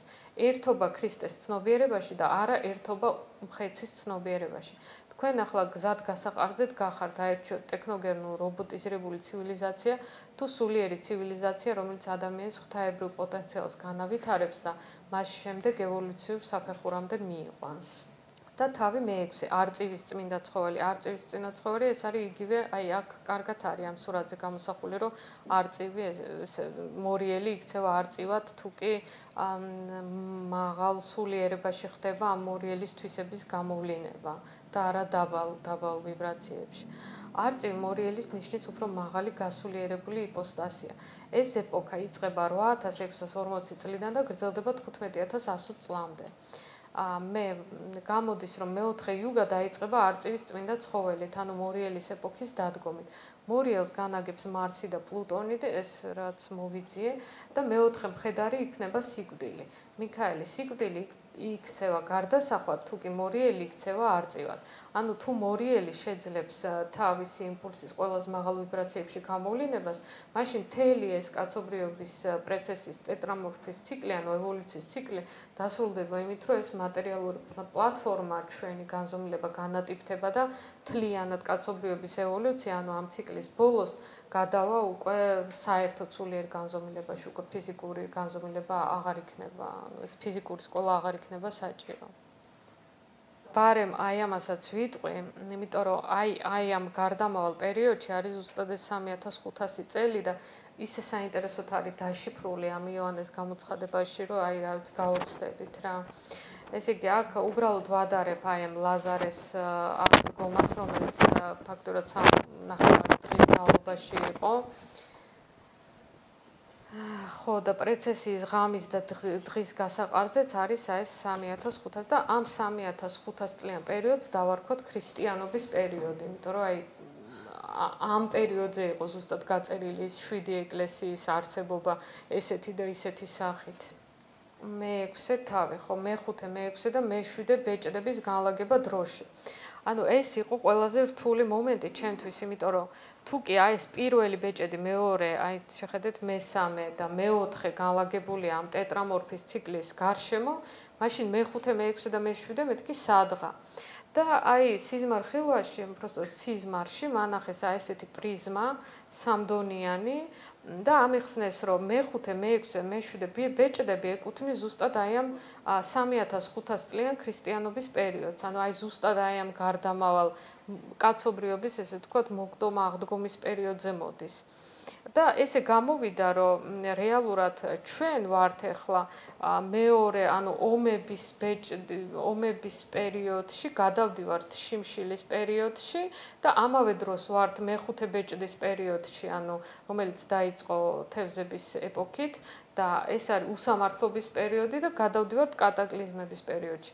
ანუ ვართ ახლა ომების და უსამართლობის პერიოდში და გადავდივართ კატაკლიზმების და შიმშილის პერიოდში და აი ისე ლოგიკურად ემთხვევა რომ რა ვიცი რა აი ამ გლობალური კლიმატური ცვლილებების და რაღაცების ეხლა ჯერ კიდევ ვერ გრძნობთ ჩვენ ამას ჩვენ თავზე, მაგრამ აი ესე ნელ-ნელა შევდივართ ამაში. 7 წახნაგიანი და სამდონიანი პრიზმა, რომელიც განასახიერებს იმას, რომ პრეცესის ციკლი დაყოფილია 4 და 7 ნაწილად. ხო, ეს პრიზმა არის 7 ნაწილიანი, ანუ 7 ნაწილად გამაყოფინეს და აქედან გამოვიდა, რომ აი ეს ერთ-ერთი წახნაგი, რომელიც აი ზუსტად პრეცესიის შუაზე მოდის, გამოდის 3500 წელი, იმიტომ რომ 24000 რო გაყო 7-ზე არის 3.4 და რაღაცა, მაგრამ სიზმრებში, ხილვებში აბსოლუტურ რიცხვებს გაძლევენ ხოლმე რა ეს არც პრეცესიის ციკლია ზუსტად 24000 და არც 7 ნაწილად გაყოფებისას იღებს ზუსტად 3.5-ს, მაგრამ ეს ყველაფერი მრგვალდება, როგორც მიქაელმა ამიხსნა. 3.5 დროის პერიოდის სხვადასხვა ვარიაციებში განმეორდება იოანეს ხილვებში. ანუ დავიმახსოვროთ ის, რომ ეს 4 ბეჭედი არის აი ეს 4-ად ყოფს ამ ჩვენი პრეცესიის ციკლს, რომელიც წარმოადგენს კაცობრიობის ევოლუციას. აი 7-ად თუ გაყოფ პრეცესიის ციკლს, აი ეს 7 ლამპარიც მაგას განასახიერებდა, იმიტომ რომ იქ იყო აი ამ სურათზე ზუსტად მოცემული ეს კოსმოსური ციკლის სურათი იყო, იღებ აი ამ 3.5-იან პერიოდს, ანუ 3500-იან პერიოდს და დანარჩენი უკვე რაც არის იოანეს გამოცხადებაში ეს 7 საყვირი, 7 თასი, ყველაფერი მოდის აი ეს ქალი, რომელიც გაიქცევა უდაბნოში, რომელსაც მხეცი გამოიკიდება არმაგედონზე, ყველაფერი მოდის აი ამ პერიოდზე, აი ამ წახნაგზე ზუსტად, სადაც განლაგებულია მე-6, მე-7, მე-5, მე-6 და მე-7 ბეჭდები. და ძირითადად მე-6 ბეჭედზე მოდის მთელი აი ეს საყვირების და თასების მე შემდეგ ლექციებზე, რასაც განვიხილავთ აი ეს პროცესები. ხო და აბა ახლა თუ გაქვთ რამე კითხვები, კითხეთ, იმიტომ რომ უკვე დავიღალეთ ჩვენც უკვე 2 საათი გრძელდება და თუ გინდათ აი ამ თემის გარშემო თუ გინდათ ისედაც. აბა? ივანე, ხო? მახსოვ ხარ, ხო? ორი შეკითხვა მაქვს. პირველი არის ესეთი. ხო, ვერტულის ეპოქაში გადასვლა უკავშირდებოდა შიმშილს, ხო? აი ეს ზუსტად ვერ მივხვდი რა კავშირია, რა სიმბოლური აღსნავს ამას. ეს ერთი შეკითხვა, რომელსაც ვფიქრობ. მეორე მაინტერესებს ესეთი, აი, ანგელოზებთან დაკავშირებით რომ არის იგავი, აყოფის მომულების იგავი, როცა კაცობრიობა ასრულებს რაღაც პერიოდს და დიდი მკა? ხო. აი, ეგ თუ ის ყურძნის დაწურვა იოანეს გამოცხადებიდან? არა, იგავი არის იმაზე სახარებიდან? ხო. აი, ეგ ვერ მივხვდი, ანუ აქ საგიჟდება იმ 3500 წლის ბოლოს, რომელიც ვერტულის ეპოქაში ხდება თუ აი 24 იუნის ბოლოს. აი, კაი კითხვა ძალიან. აი, ეგ არის ზუსტად მე-5 ბეჭდის ეპოქა. და აი მე შემდეგ ლექციაზე რო განვიხილავთ, მანდ არის ზუსტად აი ამ დიდი მკის ანალოგიური სახეხატები მოცემული, ოღონდ როდესაც ანგელოზები წურავენ მას ყურძნის მტევანს და გადაარჩევენ, ესე ვთქვათ, ეგეც იგივე სიმბოლო არის რა. ანუ მეხუთე ბეჭდის პერიოდში, აი ამ უსამართლობის პერიოდში ხდება იმდენად დიდ დაძაბულობები მეხუთე და მეექვსე ორივე ბეჭდის პერიოდში, იმიტომ რომ მე-7 არის აღსრულება, მე-7 გადასვლა ფაქტიურად და მე-5 და მე-6 ბეჭდის პერიოდებში აი კატაკლიზმების და სირთულების ფონზე ხდება გამოწვრთნა სულის, ანუ განსაკუთრებული დაძაბულობაა რა, ჩვენ ვიცით რომ ადამიანი ხა როცა ყველაფერი კარგად არის და როცა კეთილდღეობაშია, მაინც და მაინც არ ვითარდება რა, არ იძაბება და სირთულების ფონზე ხდება ძალიან ძლიერად ეს სულის გამოწვრთნა, გაწმენდვა, კარმის ნეგატიური კარმისგან გაწმენდვა და აი ამ პერიოდში ხდება ეს ფაქტიურად აი მერწყულის ეპოქიდან იწყება რა ეს დიდი მკის პერიოდი და რამდენიმე ასეული წელი გრძელდება. და რაც შეეხება იმას რატო შიმშილის, ხო? იმიტომ რომ აი ეს მეორე ბეჭედი სად არის? მეორე ბეჭედი მე რატო გადავდივარ შიმშილში? იმიტომ რომ აი ეს მესამე წმინდა ცხოველს გამოყავს მხედარი, რომლის სახელია შიმშილი. ხო. შინაარსობრივად იმას ნიშნავს, რომ დედამიწაზე რესურსები შემცირდება. ანუ რაღაც ომების და კატაკლიზმების ფონზე, ეხლა ვინც მუშაობს აი ცოტა გარემოს დაცვის პროექტებში, ეხლა იმან იცის, რომ რამხელა გამოფიტვა მიდის ნიადაგის საერთოდ მსოფლიოში, ეს გლობალურმა დათბობამ შეიძლება მოიტანოს მტკნარი წყლის უკმარისობა თუ გადნა მყინვარები და ელემენტარულად შეიძლება მოსავლის, მორწყვის პრობლემები გაჩნდეს. ანუ ეს აბსოლუტურად რეალური საშიშროებაა და თუ ამას დაემატა კიდე რაღაცა ომები, ეკომიგრაცია და ეგეთი პრობლემები, შეიძლება წარმოიშვას სერიოზული უკმარისობა რესურსის რა. ხო და ამაზე მიუნიშნებს. იმიტომ რომ იქ ხო აი ესეთი ის არის, რომ გარდა ვაზისა და ზეთისხილისა, ანუ არავნო მარტო ვაზ და ზეთისხილს ანგელოზი ამბობს აი ამ შიმშილობის პერიოდში, ეგეც რაღაცა საინტერესო რატო, ანუ ეს ორი პროდუქტი არის გამოყოფილი თითქოს ცალკე და დანარჩენი ყველაფერი ძვირდება პროდუქტი. და აი რაც შეეხება იმას, რომ ეს დიდი მკა, ხო დიდი მკა არის აი სანამ ეს არმაგედონის ბრძოლა მოხდება, ანუ სანამ მოხდება ხო, დაახლოებით ხო, ოღონდ აი ზუსტი წლები არ არის მოცემული, ამის მოცემა არ შეიძლება და ამიტომ აი დაახლოებით ესე ვთქვათ 100 წელიწადზე უნდა ივარაუდო რა. ეს 1000 წლოვანი სინათლის პერიოდს რო იძახი, აი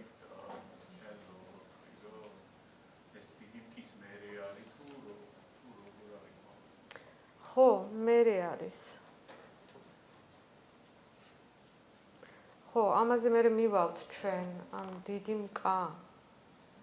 ხო, დიდი მკა, იმიტომ რომ ეს 1000 წლიანი პერიოდი არის, როცა ქრისტე იმეფებს თავის მგებლებთან ერთად, ესეა მოცემული რა და იქამდე ხდება, ესე ვთქვათ, ამ სულების გამოწვრთნა, გამოცდა, მომზადება და მერე ქრისტესთან ერთად, ანუ მეორე დაბადება ითვლება რა, ანუ მაგ დროს ინკარნაციაში მოდიან ის სულები, რომლებიც აი ესე ვთქვათ, უსამართლოდ იყვნენ დახოცილები, აი ეს ყველაფერი მოითმინეს, აი რაც ამ 7 ეკლესიაშიც განიხილება რა, თუ კი დაითმენთ ყველაფერს, მაშინ მიიღებთ ესე ვთქვათ, ჩემთან ერთად იმეფებთ და ეს თვითონ ეს მომზადება შეიძლება იყოს ამ ცხოვრების ეხლა ჩვენ ინკარნაციის პერიოდშიც კი, ეხლაც და კი, რა თქმა უნდა, მთელი ქრისტიანობის პერიოდშია ეს, ანუ რატო გამოურიცხავთ დაუშვათ შუა საუკუნეებში ცხოვრებ ადამიანებს, ისინიც გადიოდნენ განსაცდელს, ხო?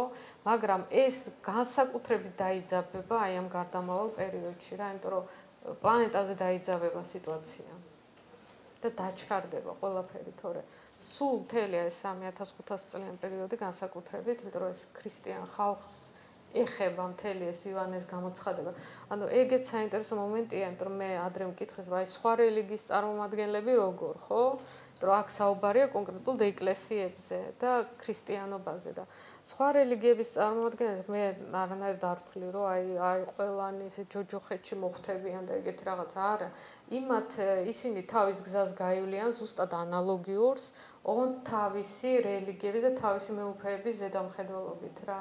უბრალოდ რაღაცა სხვანაირად არის მაგათთვის გაწერილი, სხვა მოცემულობაში არიან, სხვა იდეოლოგია მიეცათ მაგათ, ამიტომ სხვანაირად მოეკითხებათ. ისინიც გაივლიან ამ პერიოდებში და ისინიც გადავლენ, ვიღაცები არ გადავლენ, ოღონდ თავიანთი მეუფეების ზედამხედველობით რა. ეს კონკრეტულად ეხება ქრისტიანობს.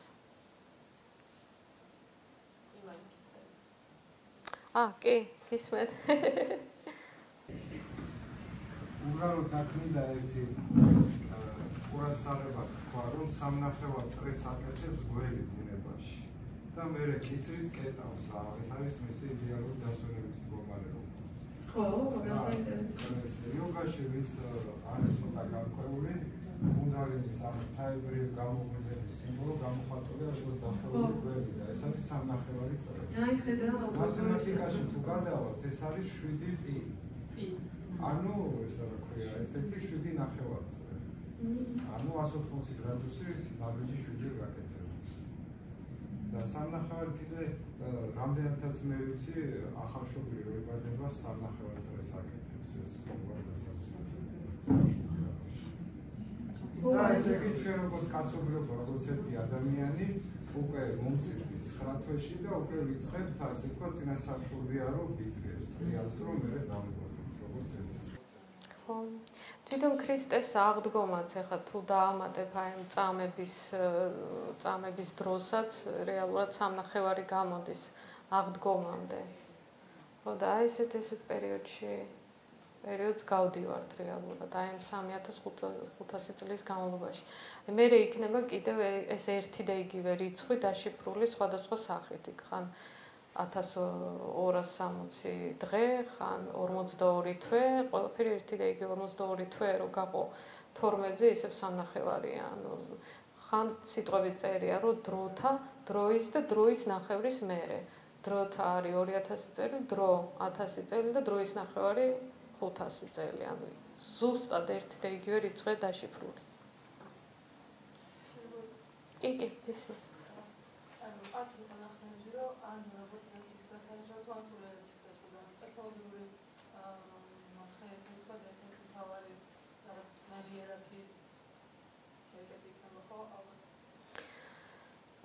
კი, მიუხედავად იმისა, რომ მეც ძალიან მაინტერესებს ახალი ტექნოლოგიები ზოგადად, მაგრამ აი ეს ვირტუალური, აი ზედმეტად გადასვლა ვირტუალურ რეალობაში, რაც ახლა მოდის, ეს კიდევ უფრო ჩაფლავს ადამიანს მატერიაში. ანუ ეს რაღაცნაირად ამიტომ უნდა განვითარდეს პარალელურად სულიერი სკოლები, რომ ტექნოლოგიურმა განვითარებამ ის კი არ მოგვცეს, რომ ჩვენ კიდევ უფრო ჩავეფლოთ ილუზიაში, არამედ უბრალოდ გამოგვინთავისუფლოს დრო იმისთვის, რომ ჩვენ დავკავდეთ ამ სულიერი პრაქტიკებისთვის. აი ეგ არის ძალიან მნიშვნელოვანი. კი, გისმენთ.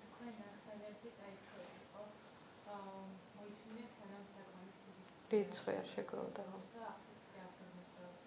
კი, ეგეც საინტერესო კითხვა. ამ 154-ზე შემდეგ ლექციაზე ვისაუბრებ.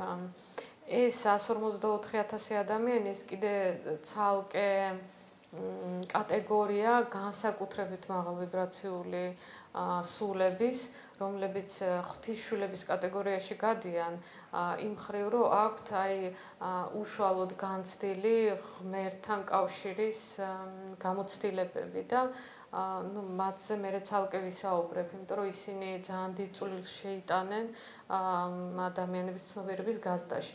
ეხლა როგორ ხდება საერთოდ ეს ზემოქმედება ადამიანების ცნობიერებაზე, აი რატო იყო საჭირო რომ რაღაცა რიცხვი ელოდებიან ესე თქვა ანგელოზები, აი რომ რაღაც აი წმინდა სუფთა ადამიანების რაღაც რიცხვი გამოიზარდოს. იმიტომ რომ აი რაღაცა რაოდენობა უნდა შედგეს, რაღაცა პროცენტულობა მოსახლეობის, რომ უბრალოდ ამ ადამიანების არსებობაც კი უკვე დაძრავს პროცესებს გარშემო რა. მაგრამ რაღაცა კრიტიკული რაოდენობა უნდა შედგეს. აი მე ვადარებ ხოლმე ამას აი წყლის დუღილს, აი თუ გინახავთ წყალს რო ადუღებ, თავიდან ჩდება რამდენიმე დუღილის ცენტრი, მაგრამ არ არის საკმარისი რომ წყალი ადუღდეს და აი როგორც კი რაღაც რაოდენობას მიაღწევს, ეგრევე დუღდება რა. ეს არის დუღილის წერტილს ეძახიან ამას ქიმიაში და აი კრისტალიზაციის დროს კრისტალიზაციის წერტილს ეძახიან. ანუ როცა რაღაცა დავუშვათ თუ კრისტალიზდება, რაღაც რაოდენობის ცენტრები უნდა გაჩნდეს, რომ მე მთლიანად გამოკრისტალდეს ნივთიერება რა. აი ზუსტად ეგეთივე პროცესები მიდის მენტალურ ველში. თუ რაღაც რაოდენობა ძალიან მაღალ ვიბრაციული ცნობიერების ადამიანების წარმოიქმნა დედამიწაზე, აი ერთბაშად ადუღდება მთელი მენტალურ ველი, გამოყვება ხალხი. შეიძლება ესე აქტიურად ვერ საქმიანობდნენ ის ადამიანები, მაგრამ ნატიფ დონეებში ზემოქმედება ხდება. ერთი ადამიანიც კი აი თქვენ შეიძლება დაკვირვებული ხართ რა, აი თუ ოჯახში ერთი ადამიანი ძალიან ისეთი სუფთა, წმინდა, ის უნებურად გავლენას ახდენს ყველაზე, უბრალოდ იმითი რომ არსებობს რა. აი ანალოგიური რაღაცა ხდება და ამიტომ აი ამ უსამართლობის პერიოდში ეს ანგელოზი ამ მართალ ხალხს აწყნარებს, რომ ცოტაც კიდე მოითვინეთ, იმიტომ რომ ეს რიცხვი უნდა შედგეს. და ეს გაწმენდვა, გამოწვრთნა სულის ხდება, აი ესე ცეცხლი და მახვილი სამწუხაროდ რა, იმიტომ რომ შვიდ დაწყნარ მდგომარეობაში ზარმაცობთ ადამიანები. ხო. აი ახალი იერუსალიმზე მაინტერესებს, ანუ ეს როდის იწყება ამაში შესვლა, ასე მეწყურის ეპოქიდან თუ როცა თქვა ახალ ნიჭებს შევიძენ და თქვა შეიძლება პლანეტასაც გავსდეთ თუ აი 24,000 წლის მერე. ხო, აი გეხა თქვენ ძალიან უსწრებთ წინ მოვლენებს. ამაზე მინდოდა თუ შეიძლება რომ ამაზე მერე ვილაპარაკო, იმიტომ რომ ცოტა გრძელი მოსაყოლია და არ მინდა ესე წინ წაუსწრო. უბრალოდ ვიტყვი რომ ეს არის ზუსტად აი ამ 3500 წლიანი პერიოდის ბოლოს მოხდება. ანუ არმაგედ 1000 წლიანი ჩადგვა იქნება შუაში, მერე იქნება ისევ ეს გოგ-მაგოგის გამოჩენა, ანუ 1000 წლიანი შეპყრობილობიდან რომ გამოთავისუფლდება ისევ სატანა და მერე უკვე იქნება ეს ახალ იერუსალიმში გადასვლა. ეს არის პროცესის ციკლის მეორე ნაწილი, ოღონდ აი წარმოიდგინეთ ჩვენი წელთაღრიცხვით 3500 წლის მერე. და ეს იქნება უკვე რაღაცა ნახტომისებური ევოლუცია ადამიანის ფორმაში საერთოდ.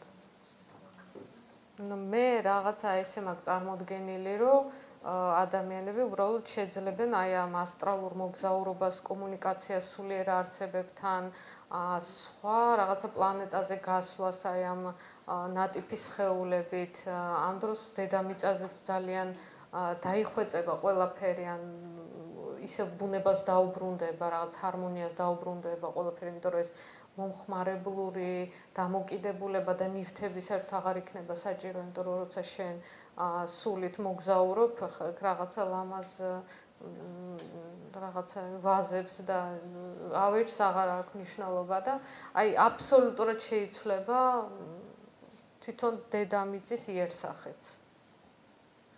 ეს არის ახალი ადამიანი საერთოდ განსხვავებული და აი ეს ახალი იერუსალიმი როგორც არის აღწერილი, აი ხა ისევ წინ უსწრებ მოვლენებს, მაგრამ აი ეს იდეალური გეომეტრიული ფორმებით რო ესეთი კვადრატული ფორმის არის და 12 ბრჭია აქვს და ეს ძვირფასი ქვებზე, ეს ყველაფერი მიუთითებს სრულყოფილებაზე, რომელიც შეესაბამება აი ამ ციფრულ ალგორითმებს, ღვთაებრივ ალგორითმებს, ანუ ღმერთის ესე ვთქვათ, სულთან კავშირში იქნება უკვე ეს ახალი კაცობრიობა. და ესეც გაგრძელდება დაახლოებით ეს პროცესის ციკლის მეორე ნახევარი და უკვე ბოლოში, აი თუ კი ესე ვთქვათ, მორიელი იქცევა არწივად, всё, გარდასახვა მოხდება, ანუ ეს მატერიალური პლატფორმა აღარ იქნება კაცობრიობისთვის საჭირო საერთოდ და უკვე გავალთ ამ სკოლიდან ადამიანები.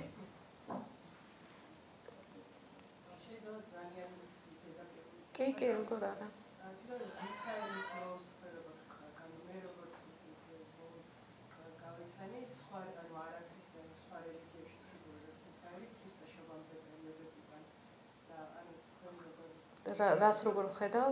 აი მიქაელის როლს ამ ჩვენს რევოლუციაში, ამ ჩვენს გიდობაში.